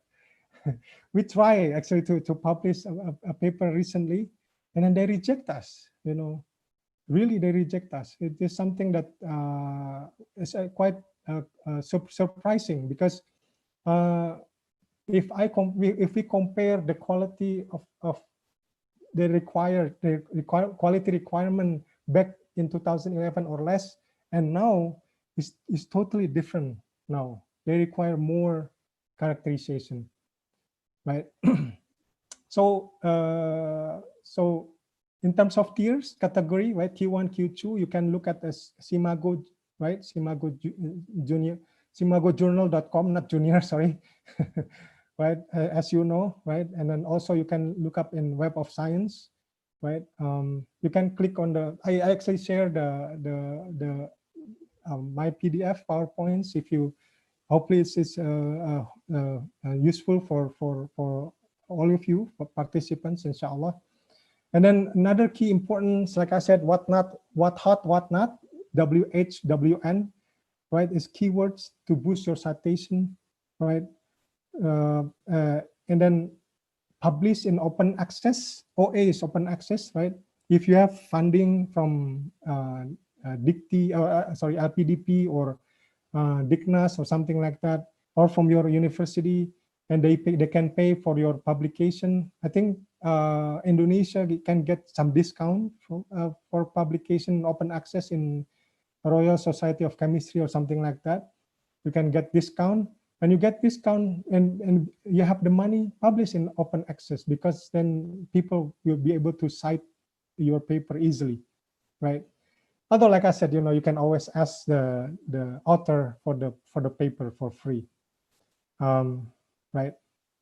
And then also keep in mind for things to note when publication, when sudden rejection is not a disaster for unknown newcomers. I experienced this actually. I really experienced this. Our group experienced this. You know, if you see yourself, right? When you read papers, like I suggest to you, you read papers every day. You see papers. Oh, this paper is similar to our paper, our work, right? Oh, they can publish in here. But then when we submit, they reject it. although the quality of the work is more or less the same as the accepted or published paper. Well, this is the politics, unfortunately, right? That sudden rejection, usually the rejection, when it's sudden, usually within just a week, right? The associate editor will reject, I'm sorry, blah, blah, blah, with all this, they said the scope is not within our journal, which is actually, it's ridiculous reasons, right? Because we saw ourselves that the same kind of work is published in their journal. But no worries, right? Well, it's not a disaster. Keep it a positive. Keep optimistic. I have to say, I want to share, if I have still more time with Dr. Zaki, right, Dr. Zaki. I've the one of the paper that we published in Journals of Solid State Chemistry. In 2019, late 2019, that paper been rejected by many journals, starting from ACS in organic chemistry, and then crystal growth design, and then RSC, and then finally, because of rejection, then we tried to Journal of Solid State Chemistry. But what we did, and we realized that that the quality expectation of measurements, even in Q2 journals, is already high nowadays. So that's why we try to make a complete characterization, related characterization as possible through our colleagues abroad. If you see our paper, there's a colleagues from US, colleagues from Saudi Arabia, colleague from Malaysia. Many of them become one paper because we need their help, right? Helping hands. Once you establish the trust, they will trust you, and they will help you, inshallah, right? So don't be. It's not a disaster. It's not the end of the world when you get just within a month just within a week they reject you. They reject your publication. We've been there. They don't even send it. They didn't even send it to reviewer. Just associate editor directly reject. Ridiculous and then cliche reasons, right? So next, I want to share about manuscript preparation. So draft summary PowerPoint level of results. This is the draft summary. It comes from our weekly meetings, right? Because in our group, we have a weekly meeting where students do a PowerPoint presentation, so they can combine all the results and the suggestion from advisors, right, into one, and make a draft for a manuscript from this PowerPoint, right? And from there, you can see, based on the results, you can see the level of results, level of journals. If you go back here, you can see, these are the level of journal. This is the expectation in our field, at least, right? And all field, they have something like this. You can see it yourself. The expectation of, for example, our results will, because it's not the first result and it's not great, but it's good result. So we have to, so our chance will be in Journal of Solid State Chemistry and the like, and other journal, for example, tier 2, right? So this, we are being real. So then I ask my students usually to prepare the draft. If they are new students, so I usually ask them, just give me the data and I will write, and you can learn my writing style and everything like that from the first publication, their first publication. For the second publication, then they start to write their own draft. It also depends on their English capability. If they're having difficulties, then inshallah we should help as a supervisor, right? We should help. As long as, because they also already help us in laboratory, right? They did all the experiments, right? The students. So then once you know the level of results of your experimentation, pick one that is a bit high impact factor, right? then you can little bit high. So when it's rejected, then you can submit to lower. So you don't submit it to directly all the way the lowest one. No, right? Let's say, like I said, the work, for example, is good for tier 2. Try to then what we do usually, we submit it to lower end of tier 1, right? For example, like I said previously, crystal growth design, we try to submit it there, lower end of tier 1, and see if Allah let us publish. Alhamdulillah, right? With minor revision or even with major revision, we can. That means it's a good chance to be published even with major revision, right? Then alhamdulillah, like that. If it's rejected, it's okay. Then we could lower our journal goal to tier 2, top end of tier 2, for example, and then submit it there. Like I said, rejected with general comments. This is typically 1 week, right? Then if it's happened to us like that, so we submit to a bit lower impact factor journal. And then that can also be rejected after reviewed. Then we can always take hikmah. We can always take a positive side of it, because after review, then we can see all the reviewers' comments, right? Then we can see we can improve our manuscript based on the reviewer comments. But I have to say also, sometimes the reviewer comments sometimes useful, sometimes not, right? So that's why it's the best strategy is to submit a little bit high impact factor journal, so that you can get a reviewer that can give you a good review, good suggestions in case rejected, right? So that you can improve your paper, you improve your manuscript, right? Of course, the third item is use their template test. Of course, it's a must. Otherwise, they will reject you right away. And then the key is clear, visual, and concise caption, keywords, then contents, right? The abstract, the graphical abstract or something like that, graphical abstract, need to be clear, visual, and concise caption, and the keywords, right? Need to be eye-catching, right? Need to be eye-catching, what hot, what not. We all need to know about that in our field, right? And then the content itself needs to be, like Dr. Fahd said, it needs to be a story, like a good narration, right? So people can read a good. I have to say also, like a good paper. Very simply, if you read the abstract, you understand, oh, the paper is about this. That means a good paper, and a good abstract also like that.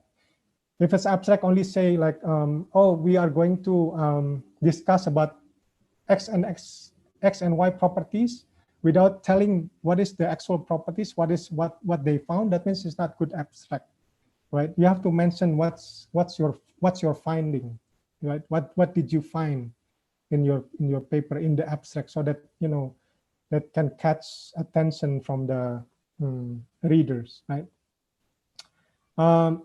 In next steps in manuscript preparation, brainstorm, then refine, right? Brainstorm is like a cone shape, right? A lot of brainstorm on the top, and then you refine it, right? We can always discuss more because of limited time. I'll just go fast.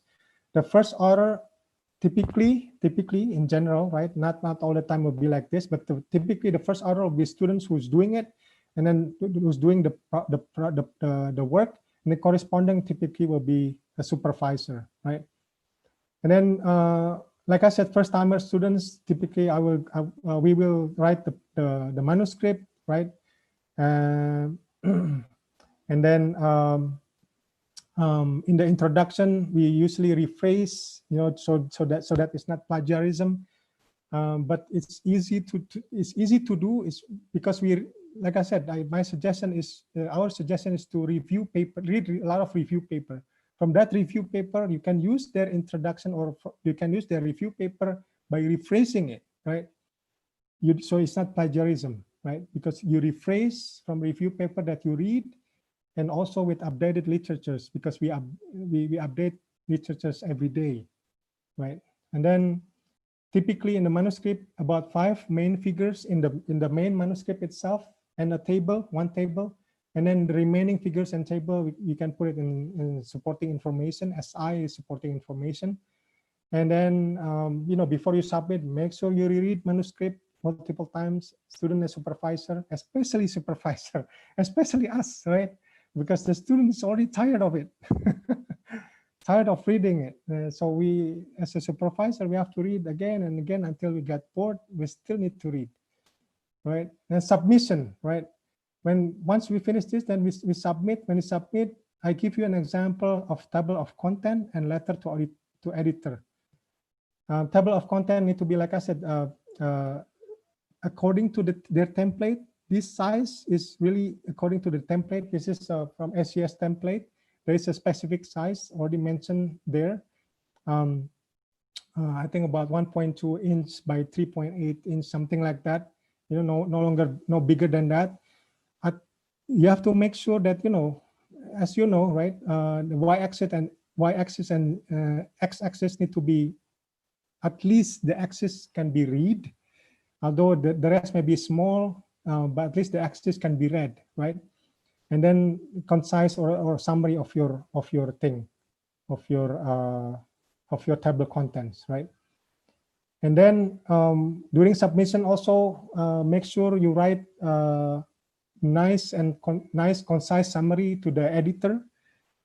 Typically, we address first directly to the main editor, the principal editor or the main editor, and then you mention the title. This, I give you an example. You can get this from my PowerPoint PDF version, and then you summarize, and you summarize your paper, what your manuscript about.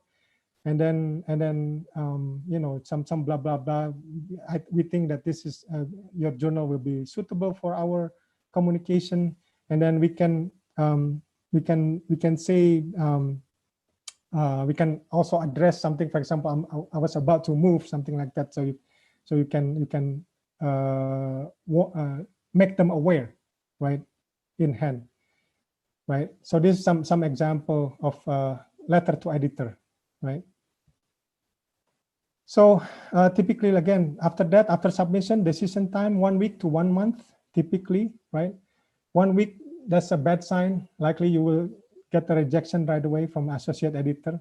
But after 1 week, if there is no news, that's a good sign. Alhamdulillah, at least they will send it to reviewers, right? And then if after 2 months there is no news, then you can write politely to the associate editor, right? Email them, right? Remind them about your manuscript as the status, right?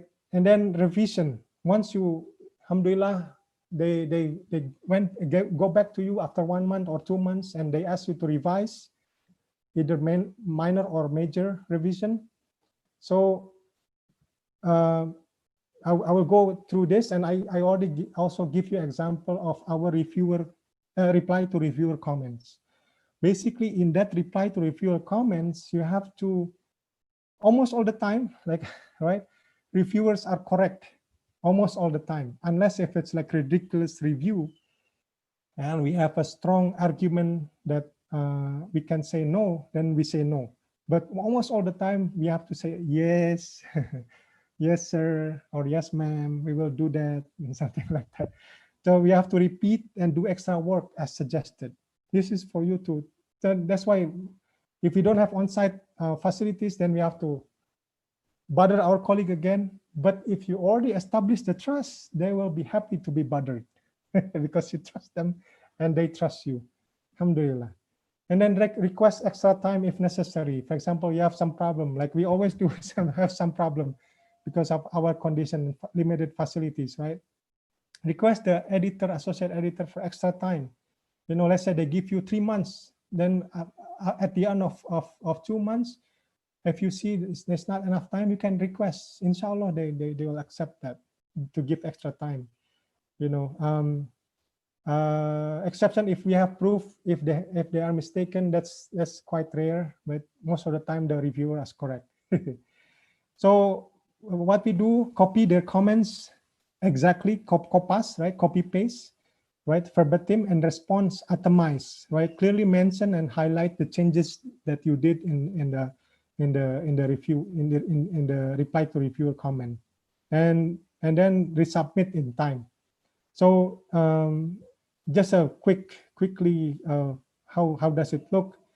This is especially for the newcomers. I'm sorry if there's a like seniors in here. I don't mean to, you know, it's a refresh for all of us at least, right? So you first give some blah blah blah, some introduction. You know, dear Professor Birada, this is the associate editor directly. Please find this is this, and we have read your comments and copy and then verbatim and so on. Hopefully the response is good, and then we copy the editorial office also from the and reply, right? We put it in blue so that easy for them to see. It is done and as instructed, for example, like that. And then from reviewer one, for example, they comments like this, and then a lot of, and many times they always said a lot of grammar and format mistakes. This is common. Don't be desperate or feel down. No problem. You know, just fix it as best as you can. At the end, anyway, at the end, the journal itself will revise, do the peer review themselves in terms of English. So no worries. As long as you know good enough English, they will still accept, right? So each of comments itemized and then also replied very clearly. And then if you make some changes, you also, you know, mention the changes, and then if needed, you can, you know, underline the change done as suggested, something like that. Okay. So let's go back to PowerPoint. So that's pretty much it. Alhamdulillah. And now you know, I cannot thank enough all of my groups and my collaborators, because I don't present any of details on our work, so I don't thank them so much. But you know, you can see all the we have a lot of collaboration from quite all over the world, because you know we need helping hands, right? Okay, any questions, anything even after this webinar, you can email me in this my personal email, in Gmail, you know, anytime, inshallah, everything. If I can help, inshallah, I will answer. If I cannot help, if I know somebody who can help, then I will refer him or her to you, inshallah. So please don't hesitate. Don't be like original Indonesian that is very shy, semacam putri malu. Yeah. So always, you know, you need to be able to turn it on, your bravery, turn it on and turn it off when it's needed. Okay. Jazakallah khair for your attention. Thank you very much. And hopefully everything comes from Allah, and hopefully it can be useful. My apology for any mishaps. Thank you. Jazakallah khair. Thank you, Dr. Zaki. Okay, thank you very much for inspirative and interesting presentation, Dr. Wibowo. And then just remind you for the question again, you can write to the chat room or directly question. We now enter the discussion session, and then some participants are also asking for the list, attending list. The staff are now preparing for that, and then we'll share with you on the Zoom chat, yeah, and also in the YouTube channel. Okay, for the discussion session, I would like to maybe have a 3 question from participants directly. If you have any question directly to our both speakers, you can directly. Even that, well, I also can share with you the question on the PPT. Okay, so anyone have question?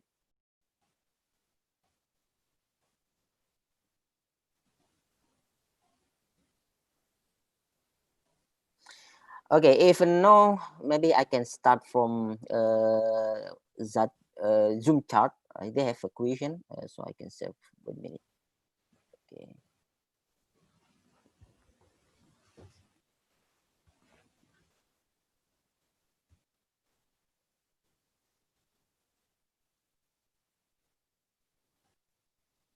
Oh, Sorry, let's see.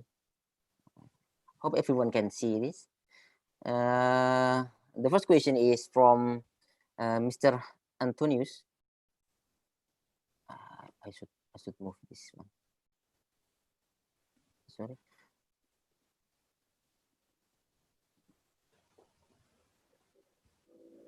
Okay. Yeah, I can see, Pak. Oh yeah, okay. So the first one to Mr. Arief Wibowo from Fedri Antonius.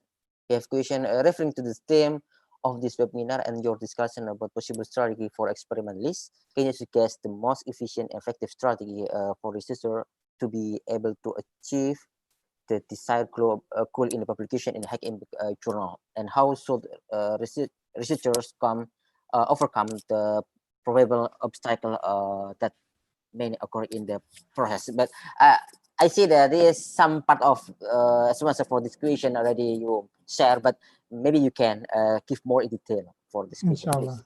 Yes. Thank you for the question, Mr. Ferdi Antonius of UAG. So if you could go back to some of my slides, and hopefully you can, inshallah, you can get some of our slides, that the most important things to me, to our group, is basically helping hands, right? I mean,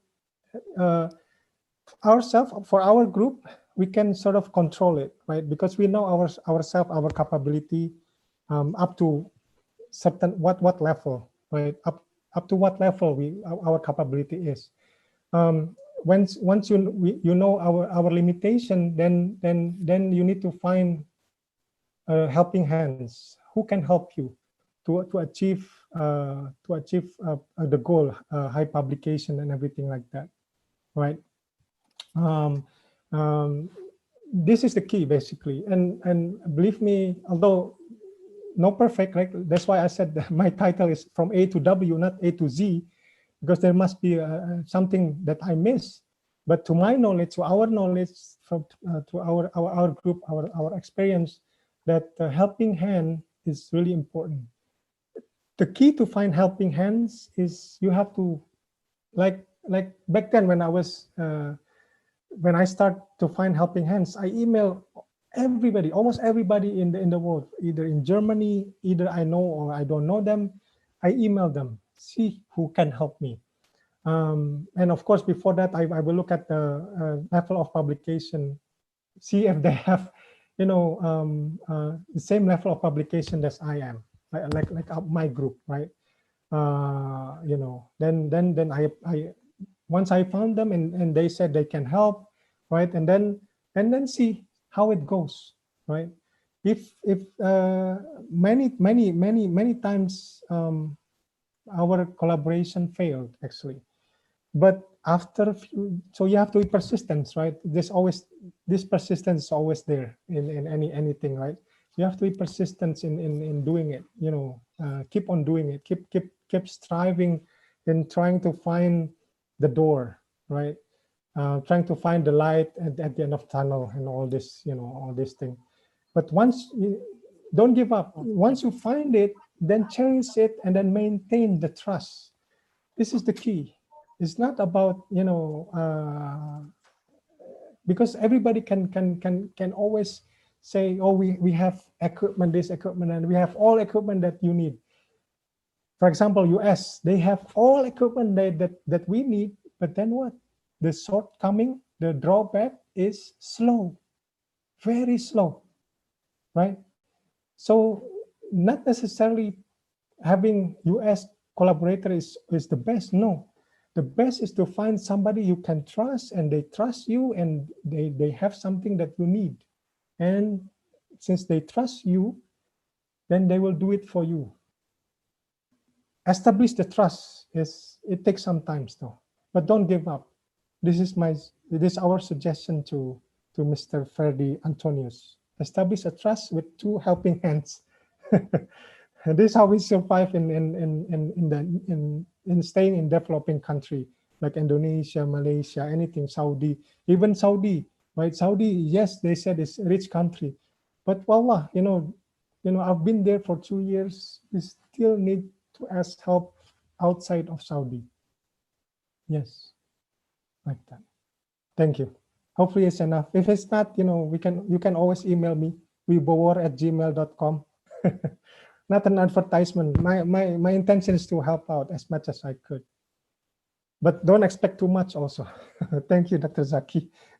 Okay, Masya Allah. Yeah, this is very interesting. Yeah, everyone can contact Prof. Wibowo, Dr. Wibowo. And then this is right. Once we get the network, so we need to make maintain the trust to everyone. So because it is important to have networking and then keep a trust. Yeah, thank you, Dr. Wibowo. And then I saw before that Mr. Sunardi raised a hand, but now become disappear. So I please to I welcome to another participant want to have a question directly. So please raise hand and then can ask directly.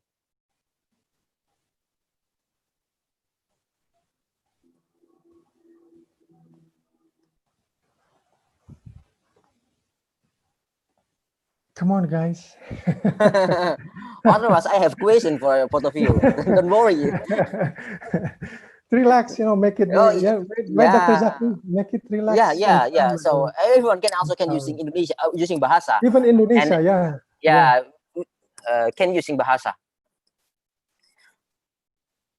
Okay, no. So I directly to second question by Zoom chat. So, okay, cycles. So from Mr. Mukti Wibowo from Universitas Muhammadiyah Purwokerto in the middle of Java. Yeah, it's for Dr.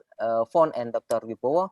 We have already submit paper in High Impact Journal and get revised from the reviewer. But after 2 times review, we get a final notification that our paper completely rejected. Yeah, after that we try to submit another journal and it's always rejected. Okay. So this maybe needs your experience how to facing our paper that reject to many journals. Yeah, first to maybe to Dr. Voon. Okay, so my first so Yeah. I think this issues as faced by many people, even for me also, we have this challenge to submit for high impact and tier 1 journals, right? So first of all, I think you need to ask yourself first whether your works, your draft, is it work for tier 1, tier 2, or tier 3? Okay, so you think, yeah, my work is very novelty and I have even more better discussions and studies more than the ones that is already published in that Q1 paper. Why my one is keep reject? So my advice here is, I think you have to keep, as mentioned by Dr. Arief just now, you first you need to submit for high impact, right? With high impact factors numbers. Try to get some very precious comment from the reviewer first. So based on the comment, you revise your words and then you continue to submit again to the Q1. When it's rejected, no worry, it's not a disaster, right? So just continue to submit. Yeah, because you think your work is, work for Q1, why you go for Q2? Unless you have difficulties like, oh, you need to meet your KPI for this year, or some of the students might, rushing for completions of their degree, then I think this is no choice lah. Then you have to discuss with your supervisor whether to reduce the journal's qualities to Q2 or Q3. But first thing, if let's say you have time, I think your things is work for Q1, then just go for it. Because there are many journals with Q1s, but different impact number, right? Impact factors. So just try your best to revise and then resubmit. This is from me. Okay, thank you for Dr. Wibowo. Yeah, sorry, answered. So, anyway, I just want to add maybe a little bit of, if Mr. Mukti, also the same last name, Mukti Wibowo, we are not related, by the way. If Mr. Mukti Wibowo, if you have a collaborator from abroad, we face it actually. I have to say also that we have to establish our name first. Let's say I assume that Mr. Mukti Wibowo is the supervisor, one of the docent or one of the lecturer in Universiti Muhammadiyah Purwokerto. I assume like that. Now, when we submit it for publication in Q1, and the the editor or associate editor will see who is this guy. No offense, because it happened to me too. The same exactly things. You know, we submit in Q1, but then it's rejected.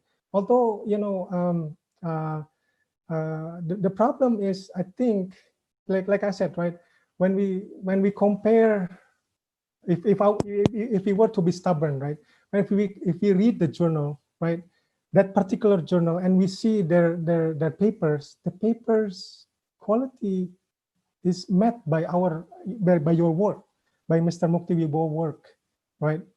If it's met like that, now the problem is sometimes it's politics, which is you're not known. This is the problem. Right? This is cannot be denied, and this is the reality is like this. So sometimes some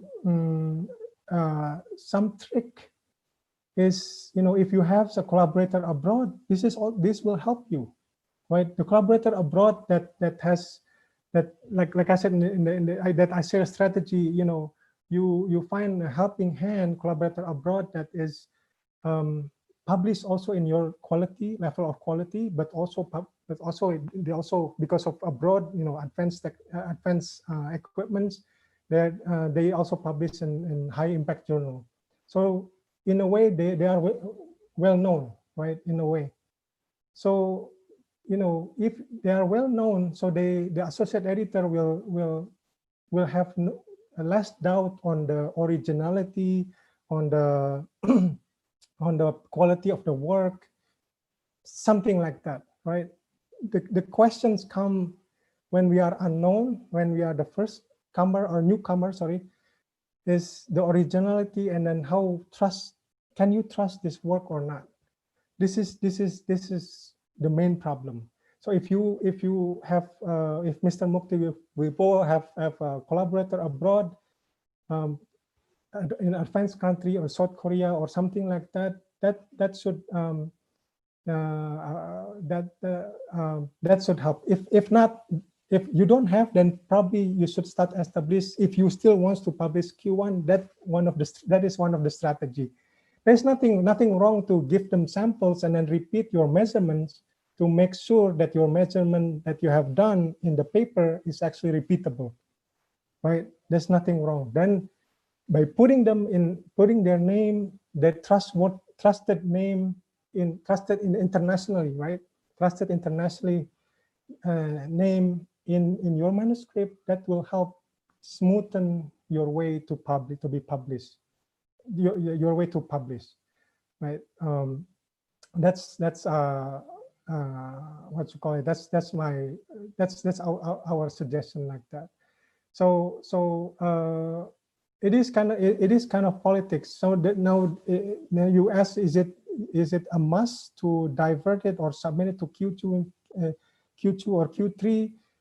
Like Dr. Fahd said, you know, if you read their journal and you know that your work is good enough, it's better to actually not only good enough, but actually a little bit higher quality than the journal. Then you can in fact, sometimes we also contacted the associate editor and appeal, right? We can also appeal like that. We can appeal to associate editor, especially I think it's already reviewed, right? 2 times reviewed.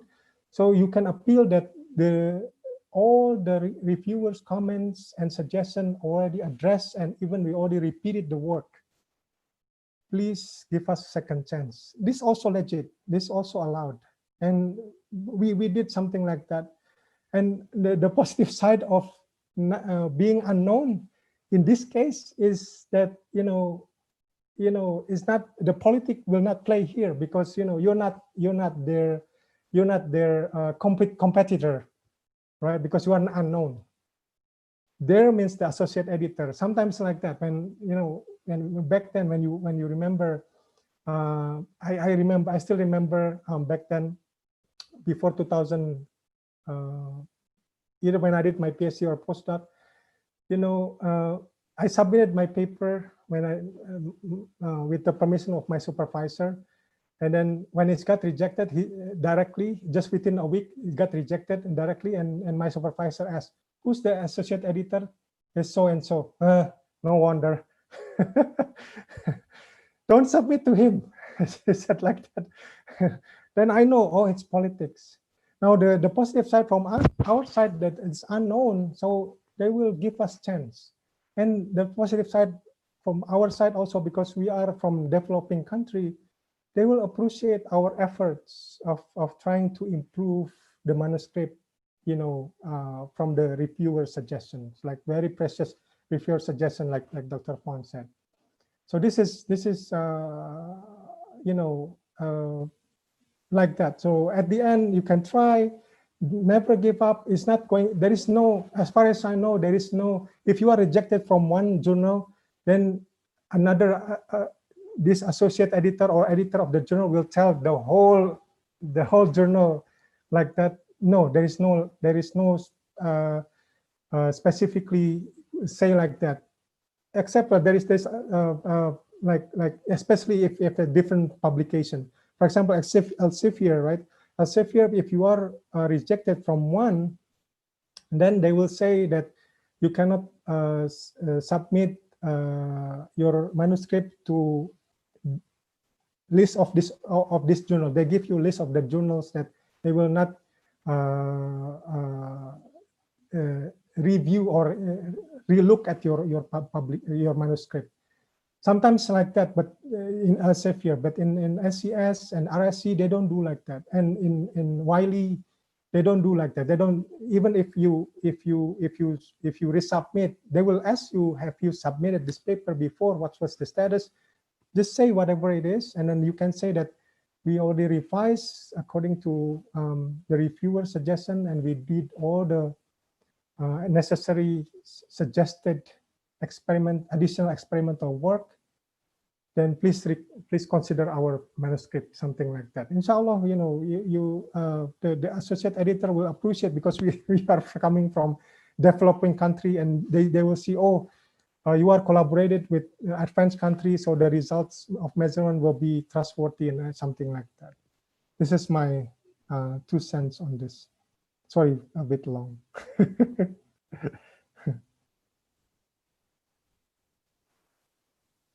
Like Dr. Zaki. Okay, thank you very much, Dr. Wibowo, for answer of the question. And then I saw Mrs. Isnaini raise hand, but now suddenly leave. Oh. So, so any question? I hope it's not because of me talking too long. No, don't think too hard.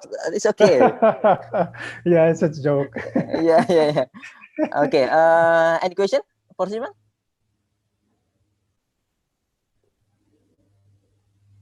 Yeah. Waiting for another question. So, allow me to give a question to both of you speakers, to Dr. Fahd and Dr. Wibowo. I have a question related to nano research and our nanotechnology. It's maybe I want to know your opinion. How the next of this nano research? Do you think it is still hot and become a hot issue in next 2 decades or 3 decades? Do you think next research will be not focused on the nano scale? So this is just a silly question, but It's hard question. It's not really question. Okay, Dr. Fahd. I'll let Yeah, I Dr. Fon think- do it first because she's from Nano. Yes, yeah. Since my center name is about NANOCAT, so sometimes they have. I mean, the visitor mentions, "Are your centers have many cat in nanoscience that we couldn't see from our net eye?" Yeah, I mean, yes, this nanotechnologies is, I think, it still will be a very continuous hot topic. Even after nano, the smaller is what is next? The after nano it will be yes. Yes, I believe that I mean a developed country is now looking even a smaller than nano, you know, because honestly nano is our futures. Everything is talk about nano. Even our phone here is getting smaller, getting thin. Because of these nano devices, nano chip is installed in the phone. So you have everything, yeah, multifunctional a usage based on a one small phone, so smartphone here. So yeah, but when you talk about nano, yes, you back to your questions, what you want to I mean investigate, what kind of innovations or inventions that you wish to be merged in with your nanotechnology, right? So like for my field, you know, I'm doing biomass. So yeah, my future here is try to put in those nanotechnologies with the biomass, right, in a different kind of applications. Yeah, we can put in our cosmetic, our food as well, even in the mask, facial mask with a nano film, you know, give a very high absorption or hydration. There's many things that we can do for these nanotechnologies. Yeah. So it's a good topic and good nanoscience we can invent. But they also have a disadvantages about this nanotechnology. It's about our human health, right? Because nano is a very fine particle, even it can penetrate into our skin.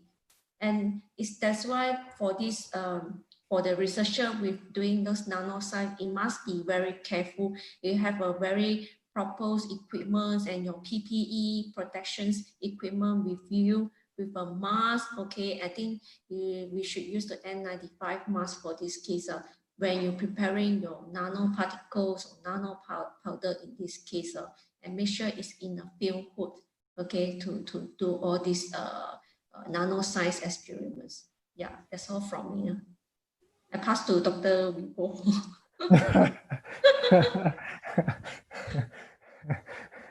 Oh boy, I don't know. It's hard question, Dr. Zaki, mashallah. I sort of echoing with Dr. Fon. It depends on your application and future applications, because like Dr. Fon said, there's always compromise, right, from technology and then human side, right? So at the end, if it's like commercialized or anything like that, you know, usually the industry usually will look at the price, like Dr. Fon said, and then also the environment issue, right? How does it affect to human? Although yes, I always quote Dr. Fon that, you know, the nano, you know, with their huge aspect ratio and everything like that, it will, and a huge surface area, the activity will be much better than the bulk, you know. But then you come back to the questions: is it necessary for the application? So come back to that question. For the industry, usually will go like that: is it necessary for the application? If it's necessary, and then we have to do it, then we can do, but we have to make sure that it doesn't leach, right? Like Dr. Fon said, it doesn't leach out of the device or something like that. Like for example, I give you an example in our own field. You know, the hot area of perovskite, right?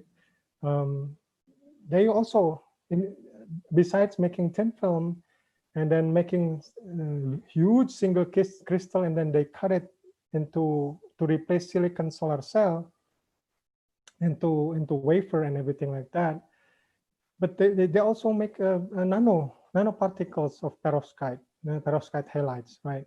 And then the issue besides the lead now also comes the nano size. But then there's always a way, the simplest way, based on what is been found so far, the simplest way is you trying to anchor this nano material so that it doesn't leach, chemically anchor, right, with anything, with strong chemical bonding or secondary, like secondary bonding, hydrogen bonding, anything like that, weak bonding, anchor enough so that it doesn't leach within 25 years or something like that. This is the requirement that required for the commercial. Then come back to ini walau alam. I don't want to. I don't want to my limited knowledge. I think it just depends on what is needed. Yeah, it could be all of a sudden. It could be no. But yeah, what I see is still nano is still there, but then maybe smaller than that, femto, or a little bit higher than that, mesoporous mesomaterial. Mesomaterial is higher than 100 nanometer or 200 nanometer higher. This also still having high activity, though it's not as high as nano, but still high activity, and people can still can use it for commercial things, and they're relatively safe, maybe relatively safe. Yeah, people said like that when I was in national lab back then. They start to combine nano and meso material into one, you know, to avoid the leaching and to address the environmental issue. Follow alam. Thank you, Dr. Zaki. Okay, thank you, Dr. thank Fon. you. Yeah, interesting. It is a certain thing because you know, people now beside nanotechnology, now people also thinking about yeah, IT, something like that, and then yeah, we can predict our future for technology for that by stepping. Is it very relevant or not our technology now with the next technology? So okay, we have another question, maybe it's last question, from Nia Kirukmana from Universitas Muhammadiyah Kupang in the S Nusa Tenggara, to Dr. Fon. The topic is very interesting and comprehensive. So my question is how to join research to University of Malaya if we don't same topic with nanotechnology. Is it possible or not? And how to collaborate with University of Malaya? Okay, so it's like a formal question for collaboration, not only for Mr. Fon, maybe to Dr. Wibowo, how to collaborate with maybe University Airlangga in the STTM, STTMM. Okay, please, Dr. Fon. I think, yeah, first of all, thank you. Because I think even the whole university, we wish to have more collaboration, because we now go for this internationalizations. So yeah, we wish to have a more collaborations with any researchers that are interesting to work together. Yeah. So yeah, although the project is not related, because yeah, you can search the website for NANOCAT Center, see whether any researchers have similar topic with you. If don't have, then you can go for more, wider scope, which is maybe in chemistry department. Is as long as the project is made to your, related to your titles or topic. It can be chemical engineering. So like Dr. Wibowo say, we don't shy to ask, right? Don't shy to ask. Just email whatever lecturers that you think, the topic is really relates to me. See, let's see how can work together. Just say hi to the professors or doctor first by email, say but you're interested on this thing, whether anything else we can have some idea that we can work forwards. Yeah, this is a good idea. Start from email first. And now that technology is getting advanced, you can use a Zoom, right? You can invite him or her to have a Zoom discussions or WhatsApp, right? This is a very convenient technologies we can fully utilize first.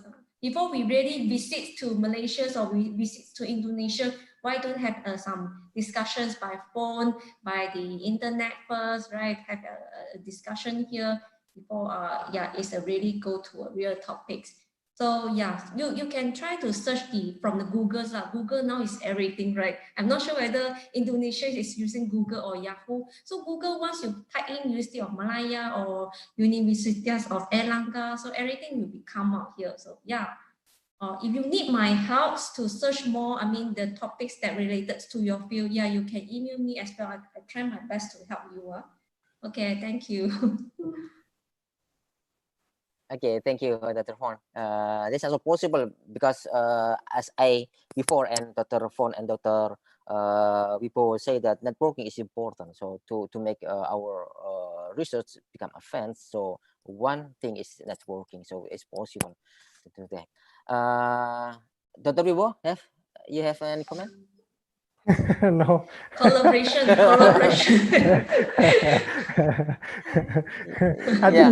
I think Dr. Zaki, you have more equipment than me. I don't have anything right now in Airlangga. FST have more than me. Okay, I say again, don't think too hard. Don't think too hard. Yeah. Yeah. Okay. Thank you very much. And then any question? But I say this is the last question because the time is 11 past 38. So okay, ladies and gentlemen, now we come to end of the part of this seminar. And before I closing, I have some point from Dr. Fon and Dr. Wibowo. From Dr. Fon, he have a quote from Brian. Innovation is important because innovation can see the future and then fill the gap. So turn less from the innovation, if important, and then keep the attitude and then creativity and ethic to get your good research. This is important for Dr. Fon and for Dr. Wibowo. Yeah, as a new researcher like me and many people, new professor or new researcher, don't give up for the research. And then once you networking is important. So once you get networking, so please make the trust. Yeah. So this is I think this is most important for the speech from Dr. Wibowo. Okay, ladies and gentlemen, finally, thank you very much for to speaker for informative and interesting presentation, and also for participants that active question. And then I hope this seminar will be beneficial for everyone here, and then also people, because it's also shared by YouTube. So next time, people that miss this session maybe can access from YouTube. Thank you very much for all people out here, and also from Ppjpi, Center Development of Journal and Publication. Thank you very much for all. I closing this session. Assalamualaikum warahmatullahi wabarakatuh. Good afternoon. Thank you very much. Waalaikumsalam. Thank you very much. Thank you very much.